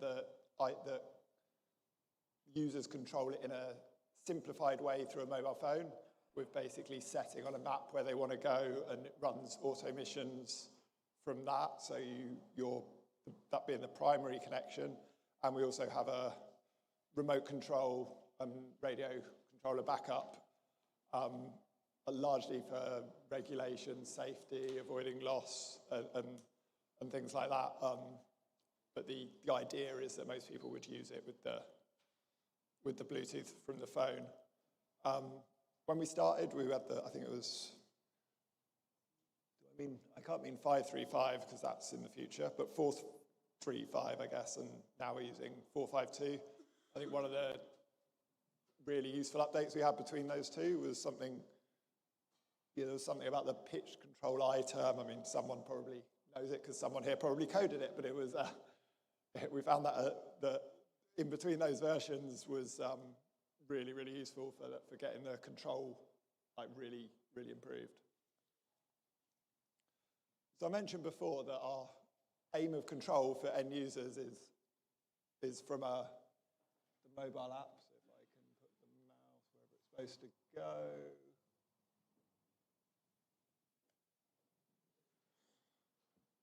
It doesn't show on my screen. Yes, the idea is you effectively it sort of takes you through the steps of getting to flight. So the first thing is to pick your location, and you can set waypoints as you go. So, I mean, pretty similar to, I guess, the way Mission Planner or other programs would do it, but just with them trying to be as easy to use as possible on a mobile phone. And then when you go to start the flight, at the end of that, you're sort of taken through pre-flight checks and steps you need to do, and weather checks and things like that, to try and make it as sort of intuitive as possible for users who are not as technically savvy. Obviously, with regulations as they are, then it's often the case, especially in Europe and places like that, where you would need a competent person with a flyer ID and a radio to be there. There are other places in the world that I'll mention later where that's less important, because the usefulness of the drone and what it can do means that the requirements can be less stringent. As a side note, on having worked on the app, and having obviously used Mission Planner when we're doing our own testing, has made me think about whether there's scope in the future or usefulness in the future for having kind of a Mission Planner for phones. I know there is a version that works, but it's kind of the Windows version on a tablet screen, and whether having like a really mobile or tablet optimized set of screens could be useful. I don't know, maybe it exists in some sense, but it's just as a thought I had from doing this, and part of what I've done here is shown that you can connect USB and UDP to the app as well, even though the primary focus is Bluetooth. But that's more of a side thought I had while working on it.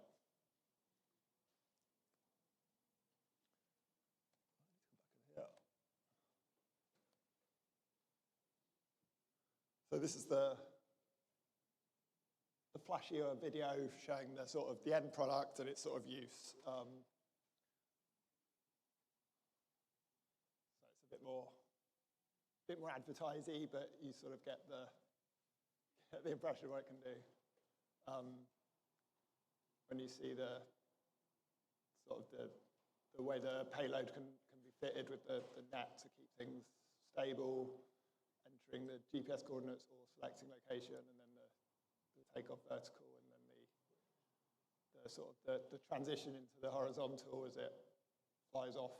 So it can get, the idea obviously is that you get the best of both worlds, and being able to land in sort of tighter spaces of the vertical whilst having the speed you get from going fixed wing for the main duration of the flight. And we got a coffee at the end.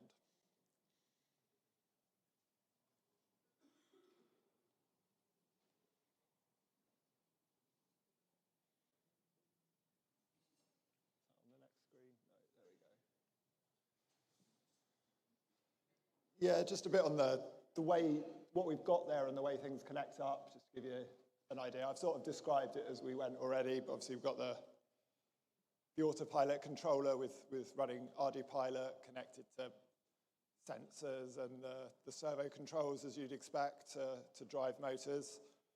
And then on board inside the drone, we've got a sort of a mini small onboard computer which has the Bluetooth connectivity. So you've got a Mavlink connection there, so the commands for setting up the missions are sent from that. And then we use like Bluetooth low energy attributes from the phone to do that. I did think about having that being more Mavlinky, but I've opted for a more bespoke protocol just because it means you can optimize the messages a bit more. You're not reliant on some of the Mavlink messages are designed for lots of conversation, like please send me this, here it is, kind of thing. Whereas with this, you can send the whole flight plan in one message instead of waypoint by waypoint. And then the onboard computer can deal with the protocol on the other side. And then obviously you've got the receiver to the radio controller. We're also recently been looking into, I think the radio controller can set up itself with a Wi-Fi hotspot that can route Mavlink out as a UDP output. So the idea that the phone could also have a telemetry screen, so you can, once you've sent your flight, you can track where it is via that we've been looking at, but that's not in the release version of the app at the moment, but that's the idea. Yeah, we did have a few, I think the way that we've set this up with the phone being a commander, if you like, has given us a few things we had to think about in terms of working with it. So you've got a radio and a phone, well, the radio and the onboard computer really, and that potentially either at any point could arm or disarm if commanded to. So just making sure that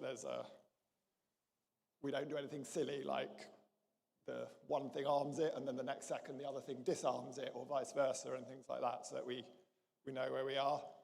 I mentioned already about getting the balance right between the Bluetooth messages and the Mavlink messages, so that you've got the phone's got the right data. I think I would potentially do it differently if I was doing it now, but the way we've got it, yeah, trying to get getting those messages and mapping between them. And terrain data as well, like if you send an auto mission, so the way on our app we allow you to set a kind of a multi-leg flight, but then you might only send one of the flight legs at a time to the drone, which means it will only ask for terrain for the bits it's seen, which might mean that later you're going somewhere where you don't have terrain. So we have to do so I was thinking about ways to make sure that all the terrain data that you might need for all the legs of your flight plan are loaded. So there's a few little mini headaches that we had to work through to get the architecture to work in the way that we sort of envisaged the customers using it.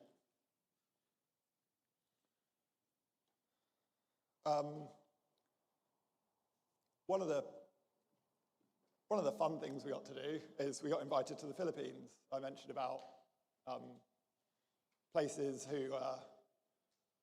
who were willing to look at using the drone in situations that might, or certainly wouldn't be acceptable in some parts of the world, in terms of remote medical delivery, where the importance of getting something somewhere is more important than perhaps the specifics of BV loss or how far you go and things like that. So they were willing to, like with some local government approvals, do some testing of flying over sort of unpopulated, low populated areas, round hills and things like that to get things into remote villages. So it's pretty cool to go there, pretty cool to see, but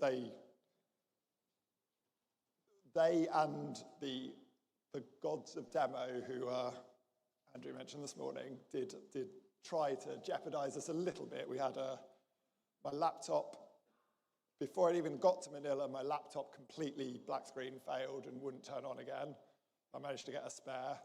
The van broke down while we were doing 12 hours across the island in the Philippines to get to the randomly remote place that they insisted was the right place to be doing the demo. We, at one point, had to wade through a mangrove to find some bits that we dropped somewhere. And I know you'll tell me this is impossible, but Mavlink signature got set on our autopilot, which meant I couldn't get in to change a parameter, however much I tried. And then ants infested both my broken laptop and my spare laptop. That was in Indonesia, not Philippines, but it's all part of what the gods of demo can do when you're traveling to places you're not used to. I think some of those stories can have more detail in the bar, but probably not now.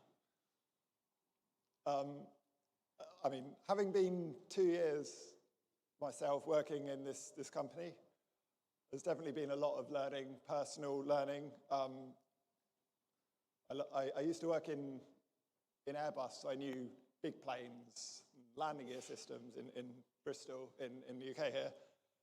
And now I was learning a lot about drones, about ArduPilot and what Mavlink meant. I mean, I think when I started, people threw things at me, threw terms at me I didn't understand, but I've learned a lot about those.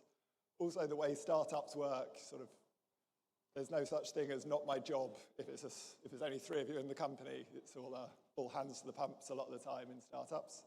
There's been, great fun and a lot to learn. And even doing mobile apps, I'd done a lot of software for 20 odd years, but mobile apps I'd never touched before, and sort of the back-end systems behind that. So it's been pretty cool to learn, and it continues. So that's sort of my closing thoughts on what I've learned, I guess, in the last few years. But happy to take any questions or not, as people want. I see a few. You wait for mics to be run to you. I think you're right, Andrew. Yeah, fantastic talk. Thank you. A couple of sort of things that come to mind. One is the regulatory side of sort of people being, obviously different in each country, how you're dealing with people without, SORA permissions doing BVLOS flights. And the second thing is it looked like your communication meant that while the drone was in transit, it wouldn't have a communications link to anyone, because I didn't see any BVLOS or longer range communication link. Is that correct, or is there a missing piece there? So what we were doing when we were in the Philippines is we would have a radio control at the person sending the drone and another radio at the person receiving, and when it goes out of sight of one, it will come into sight of the other. But it is possible in the setup that you can send it out of range of both, and then it comes into range, and that's possible in the way it is at the moment, but if your regulation doesn't allow it, you shouldn't do it.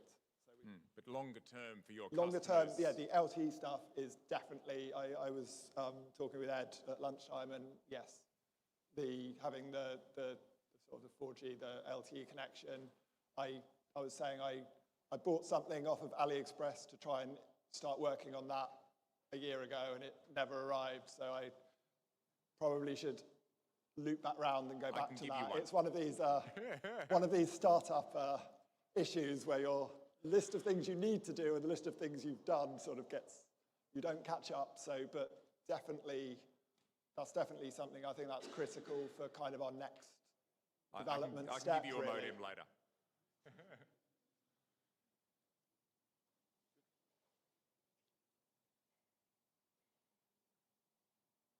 I've got one here if you want, Mike.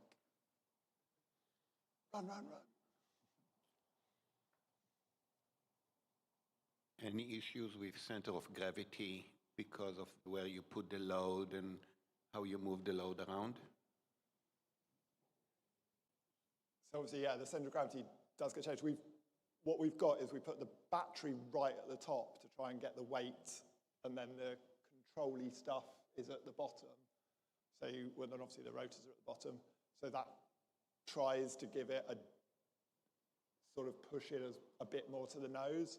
But yeah, once you put stuff in, it does change it. What we've found so far is it doesn't seem to change it in a way that messes with the control, but it is sort of in our list of things to do to try and look at whether different amounts of stuff you put in, different ways of laying it out, means that certain things should be tuned differently, or we're even looking at whether we can, while you're in the vertical takeoff flight, whether you can detect certain things about the weight and then even abort a flight if your rotors end up going too fast. But yeah, it does make a difference, but it doesn't, because of having the battery at the front and the rotors at the back, it's sort of, and the middle bit is the bit people play with, it's less of a problem than we probably feared it would be.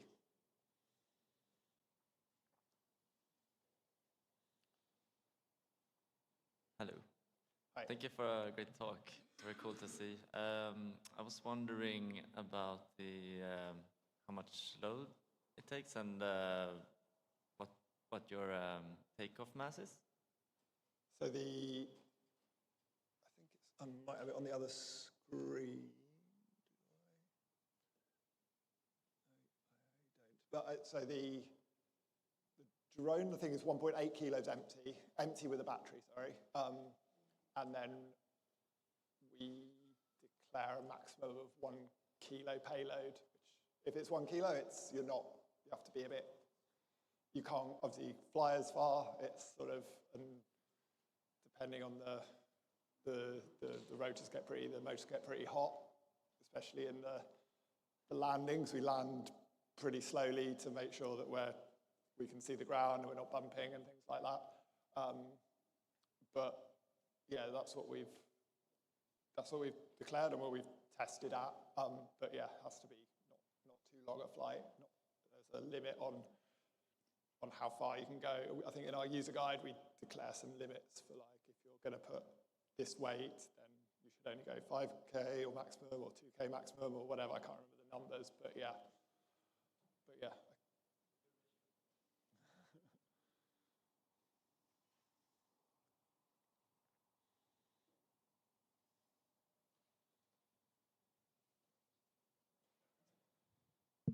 Fantastic. Thank you very much, Simon. A round of applause, please. Thank you.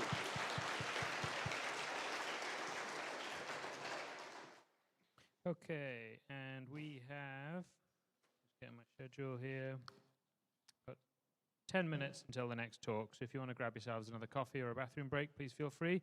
And next up, we've got Rishabh talking about some EKF work he's been doing.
We will shortly be resuming APDC 2025.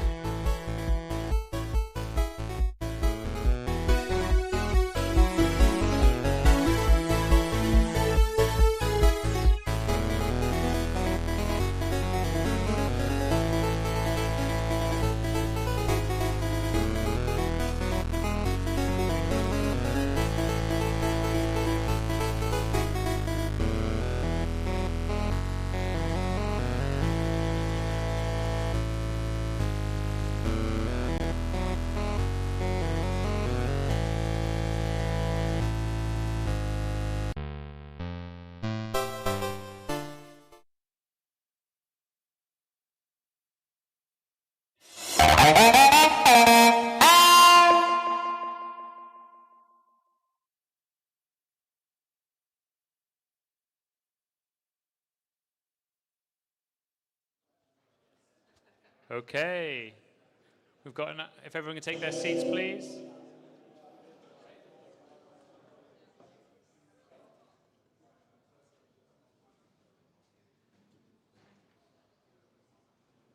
Thank you very much.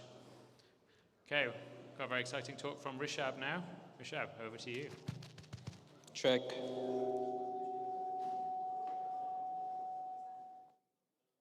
Can everyone hear me?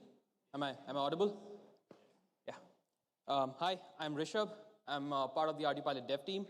Apologies in advance, I don't know why the screen is so yellow. It's not like that on my screen, but it's fine. I don't have a lot of videos. It's just mostly text. So I'll quickly begin my really short presentation on EKF source selection enhancements that I've been working on the past few months. Initially, I didn't have this slide on the existing source selection functionality that we have inside EKF, but I noticed there's a lot of confusion on how this stuff works. So I'll spend a few minutes explaining what we have currently, and then all the new flexibility that I've added the past few months. And then there are a bunch of other EKF fixes, mostly around visual odometry and non-GPS stuff that I've been working on. And all of that, most of it is already merged. So I'll discuss some of those changes and then the planned stuff that I have for the future. Yeah, so that's the outline. So starting with the existing features that we have inside EKF regarding source selection. So most of you would know that for most flight controllers with multiple IMUs, we actually have multiple EKFs that run parallel inside the flight controller. And we call them lane or core. Lanes and cores are basically interchangeable. They mean the same thing. Inside the code, we tend to use the word core, but the user-facing stuff is usually called lanes, but they mean the same. And for each IMU, there's an independent EKF that we instantiate. Yeah, so for a flight controller like a cube orange with 3 IMUs, we'll have 3 separate EKFs that we'd instantiate. And with sensors, those EKFs use is governed by these parameters called EK3 source 1, source 2 set of parameters. So you'd notice EK3 source 1 pos XY, which is the horizontal position sensor that the EK3 would use. Typically GPS or something like that would be set here. And then velocity and vertical position and so forth. And we have these three different set of parameters. One's the source 1, second's the source 2, and then there's a source 3. And then the common misconception is that the primary sensor is source 1, but then if you were to set something to source 2, the EKF would magically use it, or there's some clever math behind that the EKF would automatically jump to it, or if there's something like a lane switch that's happening, EKF is all of a sudden using the source 2 set of parameters to navigate. But that's not really true. The only way that the EKF would go, the EK3 would go out of the source 1 set of parameters is if you were to switch manually, if you were to do something manually. So the way that we switch between these source parameters is either through a RC options, RC switch. So if you have a RC remote control, and if you set RC options to one of the switches, so you could switch between source 1, source 2, source 3, or a Lua script to do it autonomously. We have a bunch of Lua scripts in the examples directory that already make use of this feature, or through ground control station or PyMavlink or something like that. So if you're not doing this, if you're not doing one of these three things, source 2 and source 3 parameters actually never really do anything. They're just sitting there. So hopefully that clarifies some of the things regarding the source parameters. And I have a little diagram here that explains it more. So cube orange, 3 IMUs, 3 EKF lanes, so just 3 parallel EKFs running all together. And you have the source 1 parameter that's possibly a GPS. Source 2 parameter that's probably set to, possibly set to using external navigation. Source 3 parameter possibly set to maybe an external beacon system. And you have a transmitter there, and you can control your setup so that all the 3 lanes are using one of these 3 sources, right? And you can switch manually between them. But the important thing to note is that all 3 EKFs are using the exact same set of sensors. Yeah, so moving on to the work that I've actually done and the motivation behind it. If you have a setup that isn't just a GPS, say you have GPS, you have optical flow sensors, you have an external navigation kind of system working, how do you know which sensor you want to use, right? And typically an extended Kalman filter is a really good choice for that sort of things, because you can get statistics, you can get some sort of metrics as to which sensor the filter thinks is the best to use. And we don't have that functionality in ArduPilot, we didn't have that functionality in ArduPilot because all the lanes were using the same set of sensors. And there was this interesting project that I was working on where we were trying to integrate this really new sensor, the non-GPS sensor, the computer vision-based sensor. And what I would notice is that 9 out of 10 flights were fine, but every now and then we would have all the states diverge like crazy. And unfortunately, I couldn't bring the video, but these graphs are basically one of those states diverging like crazy. And if you see the drone, it's basically like a bullet. And it's really terrifying. And that's when I decided that we need to do something better. We can't just have all the EKFs using the exact same sensor. And so now we have this new feature called a source per lane. And it's hidden behind this EK3 source options bit. So if you enable this third bit, it does something different. And this has already been merged to master, so it'll be part of the ArduPilot 4.7 release. And so what it does is that you have your standard setup of a flight controller with multiple IMUs, and you have multiple lanes. But now if this bit is set, the first lane would use the source 1 set of parameters, the second lane would use the source 2 set of parameters, and the third lane would use the source 3 set of parameters. So now all of a sudden, inside the flight controller, you have 3 different EKFs with 3 different set of sensors potentially being used, which I think is adding a lot more flexibility. And so you could monitor the innovations, you can monitor the covariances and stuff like that, and try and figure out which sensor set you really want to use. And so you have a lot more flexibility that way. Any questions so far? I do have a very, very short time slot, so I don't know if I should. Okay, go ahead.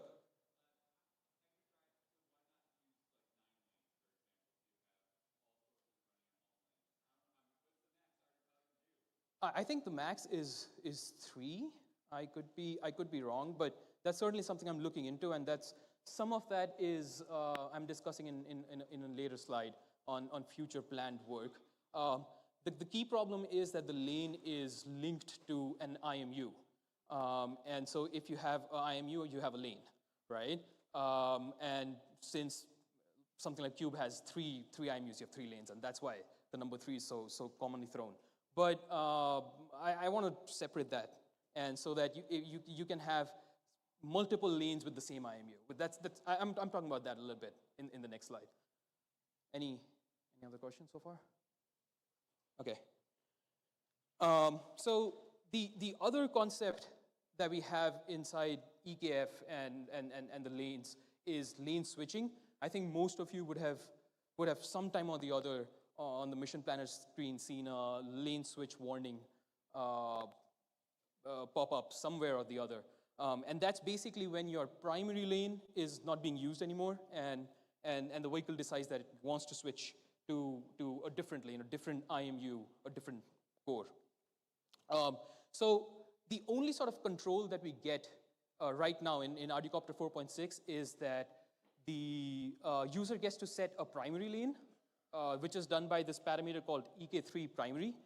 And the other flexibility that you have is that you can decide which IMUs you really want to use. So that's done by this parameter called EK3 IMU mask, right? So you can decide that I don't want to use a certain IMU, or I want to use this IMU.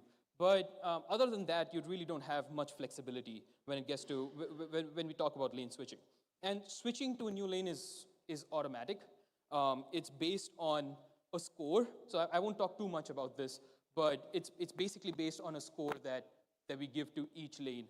And if for whatever reason the score for one is higher than the other by some margin, which is configurable, then we'd switch to a new lane. And the other is if the vehicle is trying to avoid going into an EKF failsafe sort of situation, so it'll try to switch to a new lane. But what's important is that it just happens, and there's not much flexibility around it. So now that you have a little bit more flexibility there, and so hidden behind EK3 option's second bit is something called as manual lane switching, and this is again merged into ArduPilot. So it'll be available in Copter or ArduPilot 4.7. And what it does is that it stops the existing lane switching logic altogether, and it sets the primary into whatever is set as EK3 primary. So you could have a Lua script that changes EK3 primary, and it'll change the active primary lane mid-flight. So that's the other flexibility that we have now with lane switching. Any questions? Okay. So that was it regarding the lane switching and source selection flexibilities that we have added.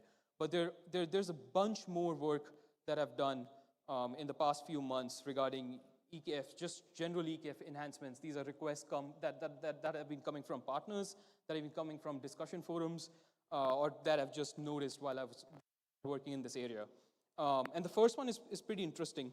So if you're using an external navigation sensor, you're feeding data through the visual odometry library, and you didn't have EK3 source Z set to external nav, and you had source XY velocity set to external navigation, it was still fusing in the vertical velocity, which would cause a nasty crash if the vertical velocity was not correct. So that's fixed now. So you don't necessarily need to pass a vertical velocity, just if you want to have the horizontal velocity being fused. That's fixed. The other thing was that if you had a GPS and an external navigation sensor working together, we weren't using the correct variances. And it was actually using the variances of the GPS and not the external navigation variances that we are passing in. So that's fixed now. And then there were some other issues, other similar issues with some of the GPS stuff getting mixed in with external navigation stuff. So I've fixed a bunch of those. Then the other enhancement that we have done is that there are cases where the EKF decides that if you have multiple compasses, it wants to switch to a second compass because it thinks the first compass or the primary compass is unhealthy. For the remainder of the flight, it would continue to use the, or for the remainder of, like till a reboot, it would continue to use these newly switched over compass. And for some reasons, that could be dangerous. So now we have this new feature that's merged inside that once on landing and once we disarm, we go back to the default primary compass, and we don't keep using the secondary compass. The other feature that I'm working on is that there's some logging around EKF cores that only applies to primary EKF core and doesn't really log the secondary or the tertiary EKF cores. So I have a PR there that's not merged yet, but I'm hoping that'll be merged soon, where every single thing for every single core is logged, so that it just helps in debugging. Then there's a bit of a controversial PR here that we have merged now, where we were fusing in all the velocity sources that you had mentioned in the EKF source parameters. For example, if you had GPS and an optical flow, by default, we were fusing all of those velocities inside the EKF. So this was causing problems because most users either want a GPS or an optical flow sensor to work, and they don't really want both of them to be fused in by default. And so folks like myself and Randy and others, we had to constantly tell people to switch off this bit that was switched on by default. And so we decided it's just safer that this is now off by default. And if you really want both of these velocity sources being fused in, you can switch it back on. And then there's some non-functional enhancements where I've tried to document and clean up the post-well fusion code and some other documentation enhancements, so that hopefully the EKF code, at least the parts that I'm working on, are more readable. And finally, some recommendations. If you're using an external navigation solution, especially if you're using it with a GPS, I would recommend that before you upgrade to master, maybe just grab a replay log from 4.6 and pass it through 4.7, just make sure everything's working fine. There's some things in there that we have changed that potentially change how things were working, and you might be surprised that things might be working better or worse. So it's just better if you would run your logs through a replay before actually flying. And replay logs are always a good chance to test some of these enhancements safely without actually risking your vehicle. Finally, some of the future work that I have planned. I was hoping I would get through at least some of these during the time we have before the conference as like a hacking sort of a thing. I did get the first one almost done, so I want better access to the individual cores in terms of the health of each cores in Lua. So imagine a Lua script being able to do lane switch, but like in a much more informed way. So that's coming. I've actually managed to replicate the existing lane switching logic completely in a Lua script, and that PR is coming. So that one's almost done. I also want to rework some of the existing lane switching logic that we have. This is the one that I've not made any headwinds with. It's really complicated. And the reason I want to rework the existing lane switching logic is because most of the lane switches that I see on a day-to-day basis, they can be accounted for by just tiny timing differences between individual cores. So the cores don't really run all at the same time. And if one of the cores has a marginal increase in its score for a really, really short time, you notice that there's a lane switch, and it really doesn't make a difference. And it just sometimes scares the users at best. So I'd like to fix that, but I need suggestions from other devs on how that would really come about. And then some of the other things that I want to do is I want to fuse multiple position sources together, so we can fuse multiple velocity sources, but we can't fuse multiple position sources yet. So that is coming. I have a PR for that. And the last thing that I really want to do is what Josh was talking about, is move away from the core being so linked to individual IMUs. So if you have a flight control that only has one IMU, I still want to be able to run multiple EKFs on it. Unfortunately, that is a little bit more complicated than I thought. I thought I'd get this work done before the conference starts, but no, that's sadly not true, and take some more time. But hopefully next year, I have some of this done, and I could give a talk on that. But if you're interested in any of this work, feel free to talk to me, and maybe we could set up some replay sessions, and I could show you how some of this stuff works, and if it'll be useful to you. That's it. Any questions?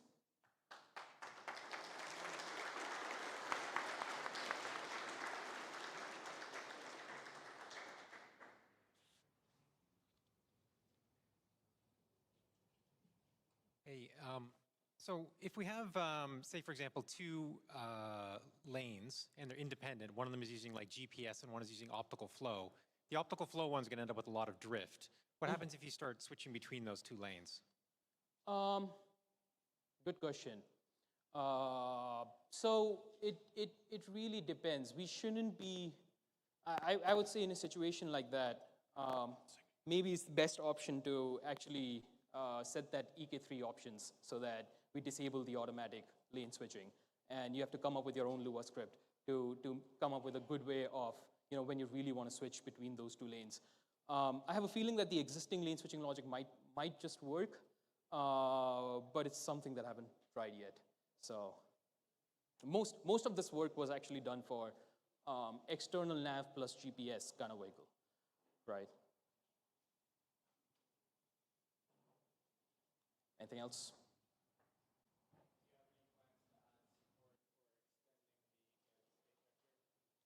No, I've thought about it. I have a couple of PRs that try to do something smart, but no, I think that's not something I want to do just yet. There's a bunch of just non-GPS kind of things, certain assumptions that we make that are so linked to GPS that I want to get rid of first before moving into that direction. Okay, thank you very much, Rishabh. That's all the time we've got for now. Round of applause again, please.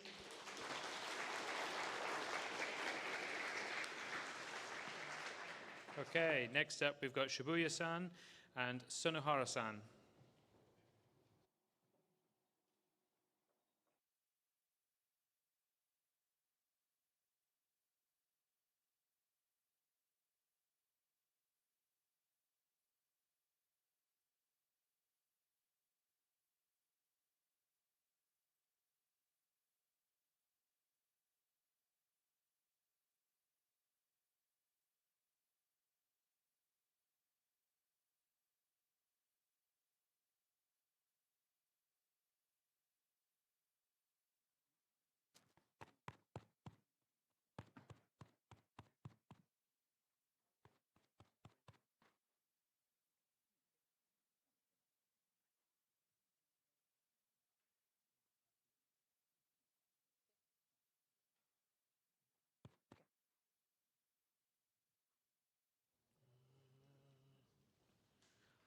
Okay, so now we've got a great talk about the integration of Eurekdynamics FFT gyro with ArduPilot. So, Drone Japan, I'm Kiichiro Katsumata from Japan, Drone Japan. I'm so excited to come here again following last year Kaga event. Even I'm wearing green shirt, I'm not the organizer. Please do not ask me about this event, please. So this year, Drone Japan will present the gyro simulation system before real flight. So this is to expand our pilot more and more across countries, saving time and cost. So please let us present the more details from Sunohara-san and Shibuya-san. Okay, hello all Japan. and I'm Sunohara, CEO of Drone Japan.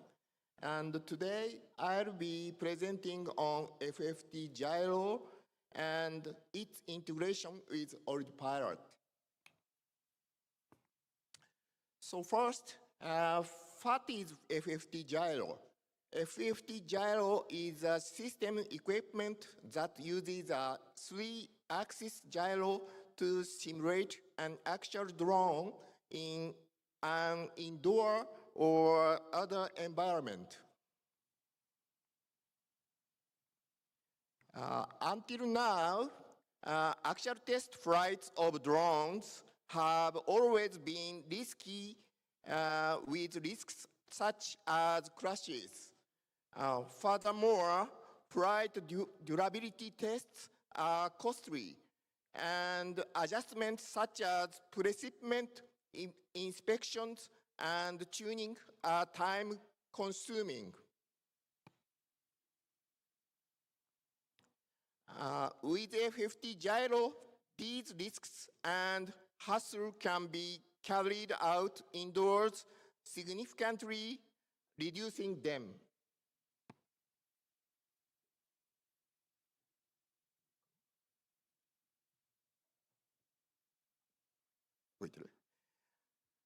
Let's take a look at the demo indoor video. This is in stabilized mode from manually with the afterbar controller. First, the yaw is fixed version. Please excuse the slightly lack of synchronization.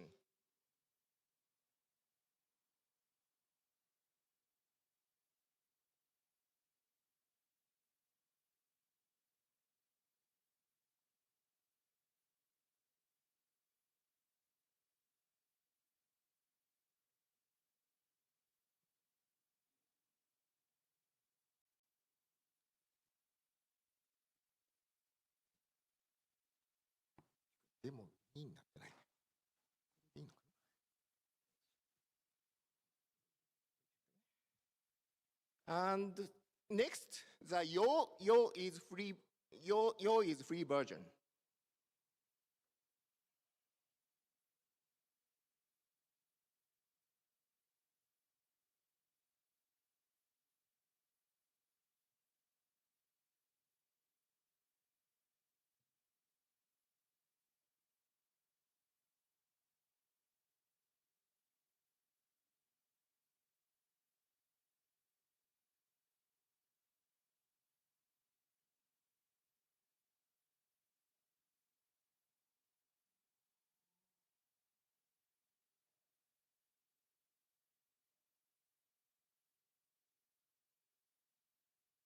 Okay. So this system equipment is based on Eurekdynamics, a Mexican company specialized in the aviation industry, and Aerospace, a Japanese company with strengths in aerodynamic analysis, is improving the system of hardware and software. So Drone Japan is also providing development support for ArduPilot integration, allowing the system to be used in various modes, such as alt-hold, loiter, guided, and alt. So Shibuya-san will provide a detailed explanation of the technology and its future scope. Yes, so let me explain our work. So first, to recap, why use FFT gyro before the first flight? So first, safety and repeatability is important. So we can contain failures and replay identical inputs. Second, controlled conditions. So we remove wind and GNSS uncertainty to focus on the controller. And third, quantitative instrumentation. So angle encoders and force torque sensor is implemented. So that provides us, how can I say, so enabling faster and more disciplined iteration. And next is objective. Our objective is to enable safe pre-flight verification and repeatable rapid tuning by integrating the FFT gyro with ArduPilot before the first flight. In short, we reduce first flight test risk through bench-side verification and tuning. Next is our approach. So we use HolyBro flight controller and quadcopter running ArduCopter 4.5.7 through gimbal angle measurements. The vehicle's dynamic response can be observed. So, but we have some challenges. So the first challenge is about position measurement. So because translation is constrained on a gimbal type stand, so position changes are not directly observable. To run GPS modes like loiter mode, we add a force and torque sensor and compute a virtual GPS signal for the first flight controller. And it supplies a position stand on the bench, allowing GPS mode logic to work. And second challenge is about acceleration. So specific force is measurable on the stand, but differs from free flight due to fixture reaction forces and added inertia of the gimbal frame. So as a temporary measure, we relaxed EKF3's observation noise and gating thresholds to suppress EKF errors. Of course, a proper correction is planned. So for example, ultimately, injecting simulated IMU's acceleration signals would be ideal for consistency with the EKF. So next is system architecture. Here is a data path. We replay RC inputs or simulate RC inputs to ArduPilot, and angle encoders provide gimbal angles, and force torque sensor provides forces and torques. A host application computes a virtual position and injects it via Maglio GPS input message. Yes. So next is evaluation test. Our evaluation has 2 steps. So first, a free flight test in stabilized mode. RC inputs are logged and pose is measured via motion capture system. Second, FFT gyro test. We mount the airframe and replay the exact same RC inputs in stabilized mode. Ideally, the pose derived from encoders and FT sensor, force torque sensor, data should match the free flight baseline.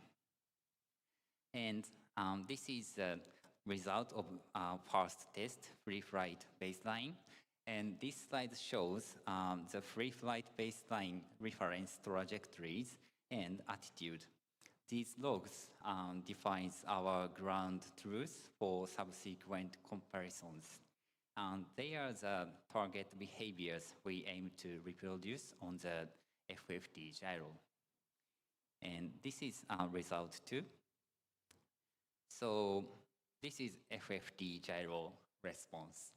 On this stand, the outer frame's moment of inertia has a large impact on rotational dynamics. We observe slower response and phase lag relative to free flight. So this indicates added inertial loading from the gimbal frame, which reproduces dynamic fidelity unless compensated. Yes, and so because of the inertia effect, we constrained individual gimbal's access roll axis and yaw axis and observe the response. So this confirms that frame layout and inertial distribution materially affect fidelity. Yes. And this is a result about thrust. So thrust derived from the FT sensor deviates by about 13% versus the free flight baseline. This quantifies the known gap we need to close. We believe this gap is mainly due to gimbal frame induced thrust loss. And next is, this is additional test. We also run a neutral RC input test with no commanded motion in stabilize and out-hold and loiter mode. In loiter mode, we observed oscillations likely driven by the frame's added inertia and signal latency. So in addition to inertia and inertia problem, there are some limitations. First, no ambient wind constraint, and second, maybe sensor latency budget. And our future work is install actuators to reduce the effect of the gimbal frame's inertia and simulating an force and torque-based acceleration signal and injecting it to address the translation acceleration mismatch. So, yeah, so if you are interested in this solution, please contact us. So, thank you.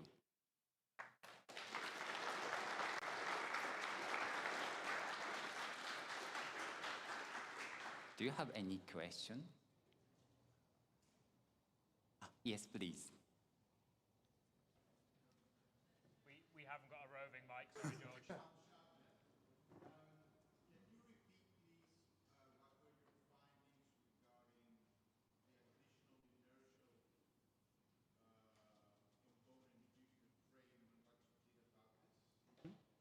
Oh, yes, so thank you for your question.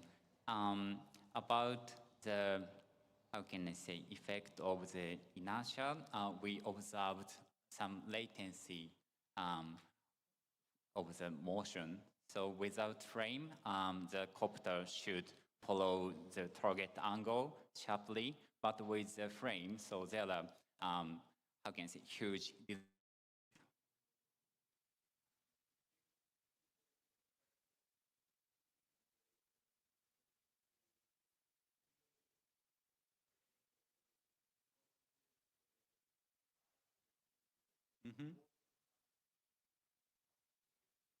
Yes, so that is very, how can I say, good question. So first, to, how can I say, to make more suitable size frame. So I think also this frame is too large for this drone. And second is to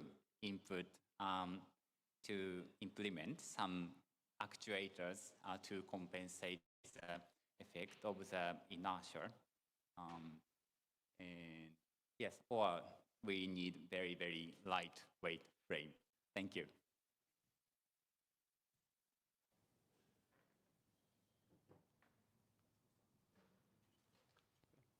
Fantastic. That's an excellent talk. Oh. So, and we have another thing to. Okay. So finally, let me update the ArduPilot score with Randy. So in July, we had studied the new ArduPilot score with D makers in San City, Korea. And we had the first trial session, one-day session. First half is DIY session by D makers, and second one is flight mode programming education by Drone Japan. And finally, flying its new DIY copter with new flight mode. So I would like to expand such a kind of new curriculum more with you and based on your ideas. So please join in this drone ArduPilot school or with your ideas. Thank you so much for listening us. Okay, thank you so much. ありがとうございます。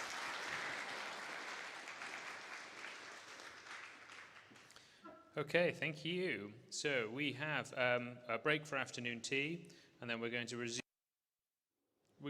resume at 20 to 4 for one last demo before we kick off with the fun flying this evening.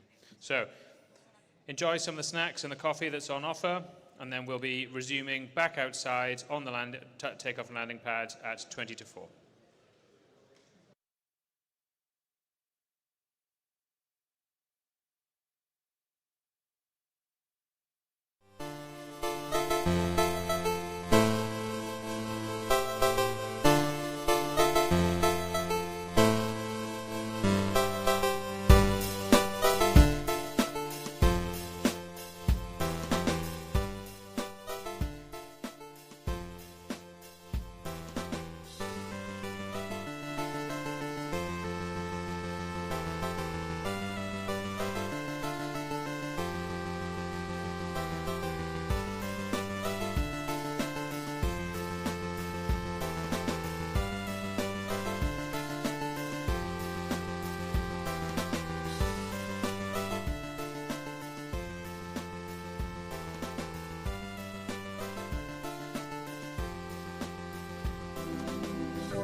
We will shortly be resuming APDC 2025.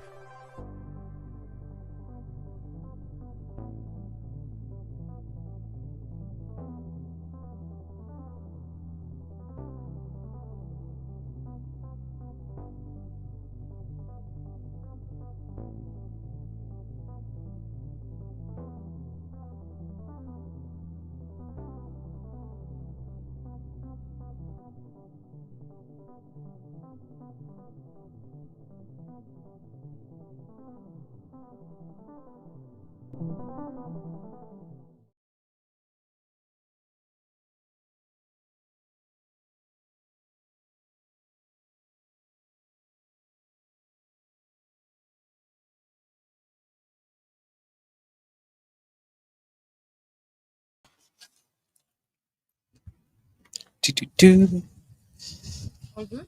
I think so. Okay. I think we're all good. Cube wrench. Yeah.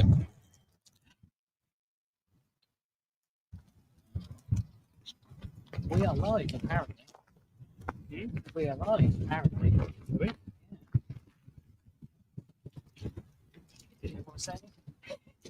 Right now, not this minute. I was going to think.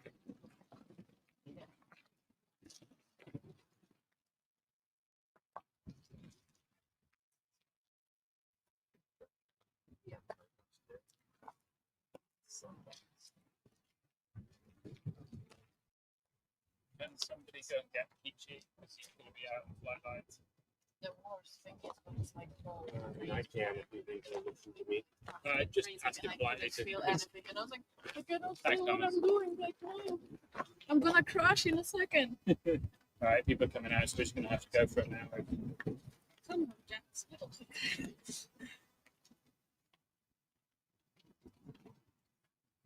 Oh, you're. What is this talking about? Yeah. Yeah. Do you want to have a little hop? People are coming out. Is that track bit before? No. Some points to the end. Okay. For the rover. And 40 degrees? Sure. I'd rather have more than less. Yeah. I think though to just stop taking advantage through one of the corners there. Do a little marker at each. Also, I can see some cheating. Yes. Alright, hopefully beat this. Okay. We'll just force on it. Right. Maybe that'll be okay to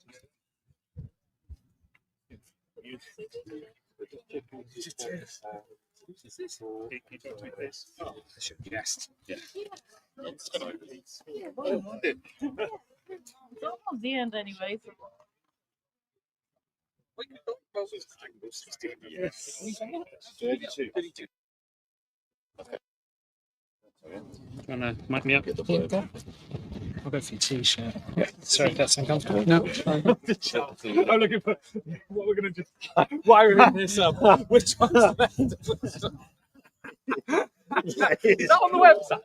No, this is that's got to go on the website. I don't like it. It's not for me. Can you hear me okay? Yeah, working? Super. The whole system for thousands of years. You can't get rid of it. This thing does struggle a little bit in the wind. Okay.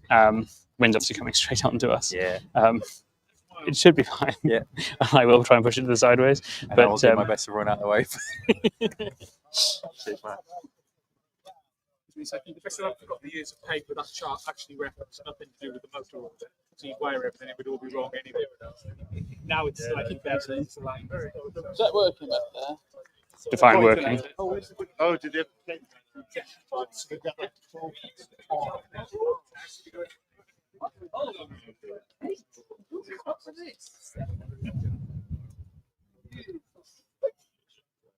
Oh, I see what the lawnmower is.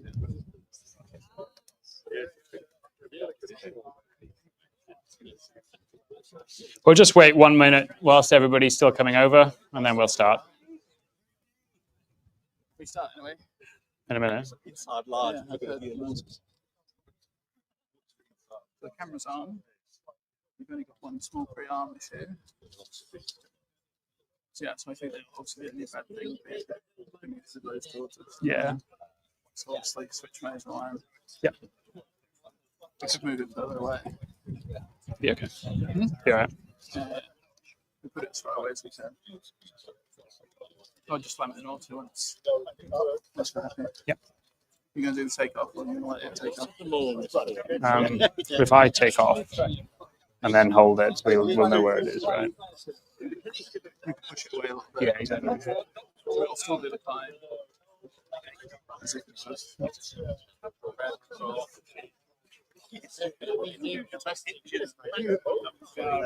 You happy? Easement and that, so and Theo or at the station, so we'll put them there. So you're happy? I'm happy. Cool. Yeah. Wonderful. Happy. Okay, thank you very much for coming outside for the last demo of today. To give a little bit of an introduction to this vehicle, earlier this year, ArduPilot started supporting 32 motors. To our knowledge, nobody has actually made a 32 copter motor fly. So this should be the first one, we think. It serves no useful purpose other than because we can.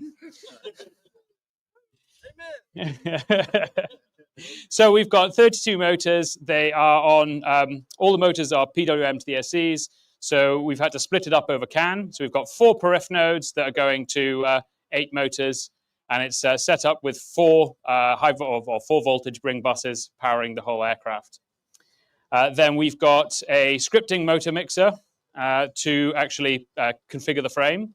And I believe the frame is called a Do-Tri Contacopter. However, ask George because I probably butchered that.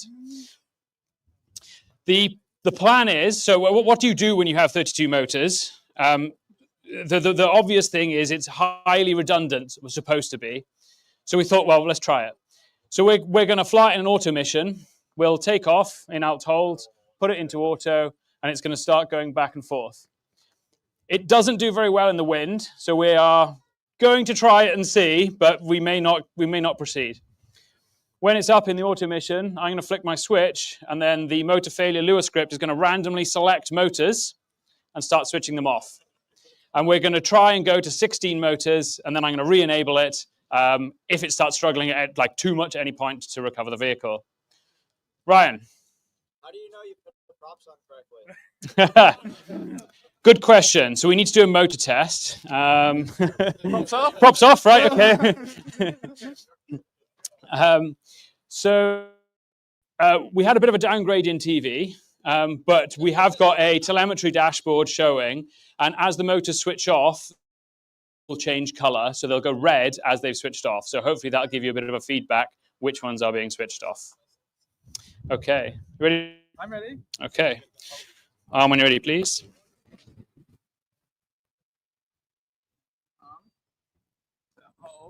Okay, taking off.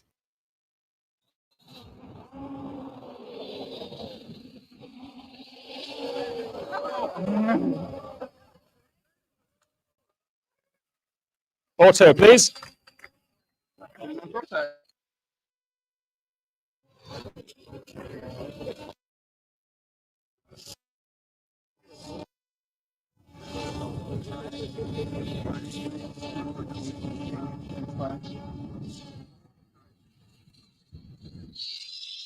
Okay, we're now going to start allowing scripting to switch motors off.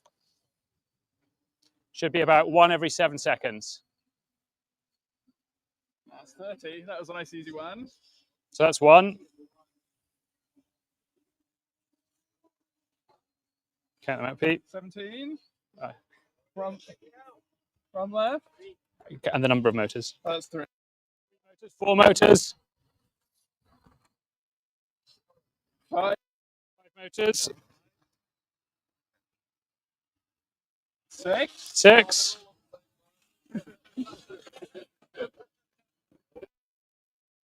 Okay, re-enabling. Are they all grouped together? We can go again. Do some more. Okay, they all grouped together, so let's try again. Switching them off again. Count them out for me. That's 1. 1.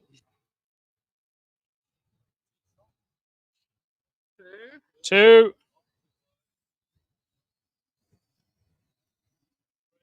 3. 4. Okay, re-enabling.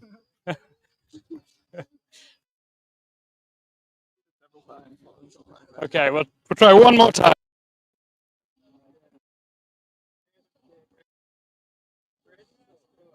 That's 1. 1, 2. 2, 3. 3, 4. 4,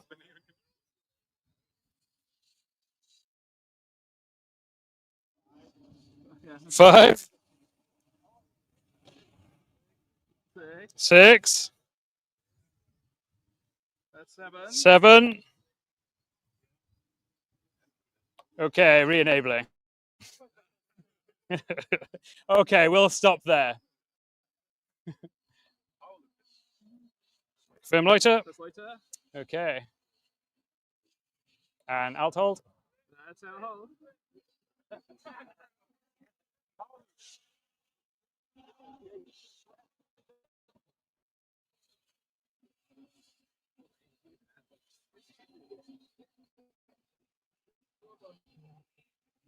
Okay.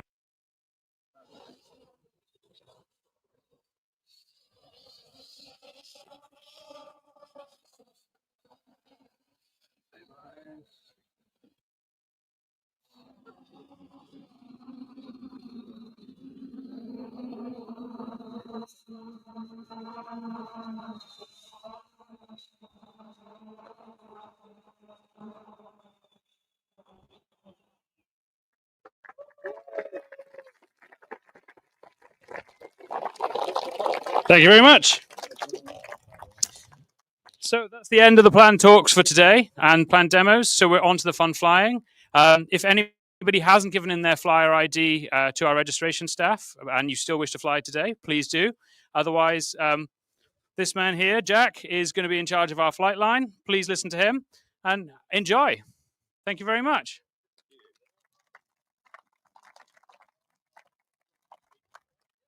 Yeah, it's just yeah, I dropped off the Wi-Fi at some point during that.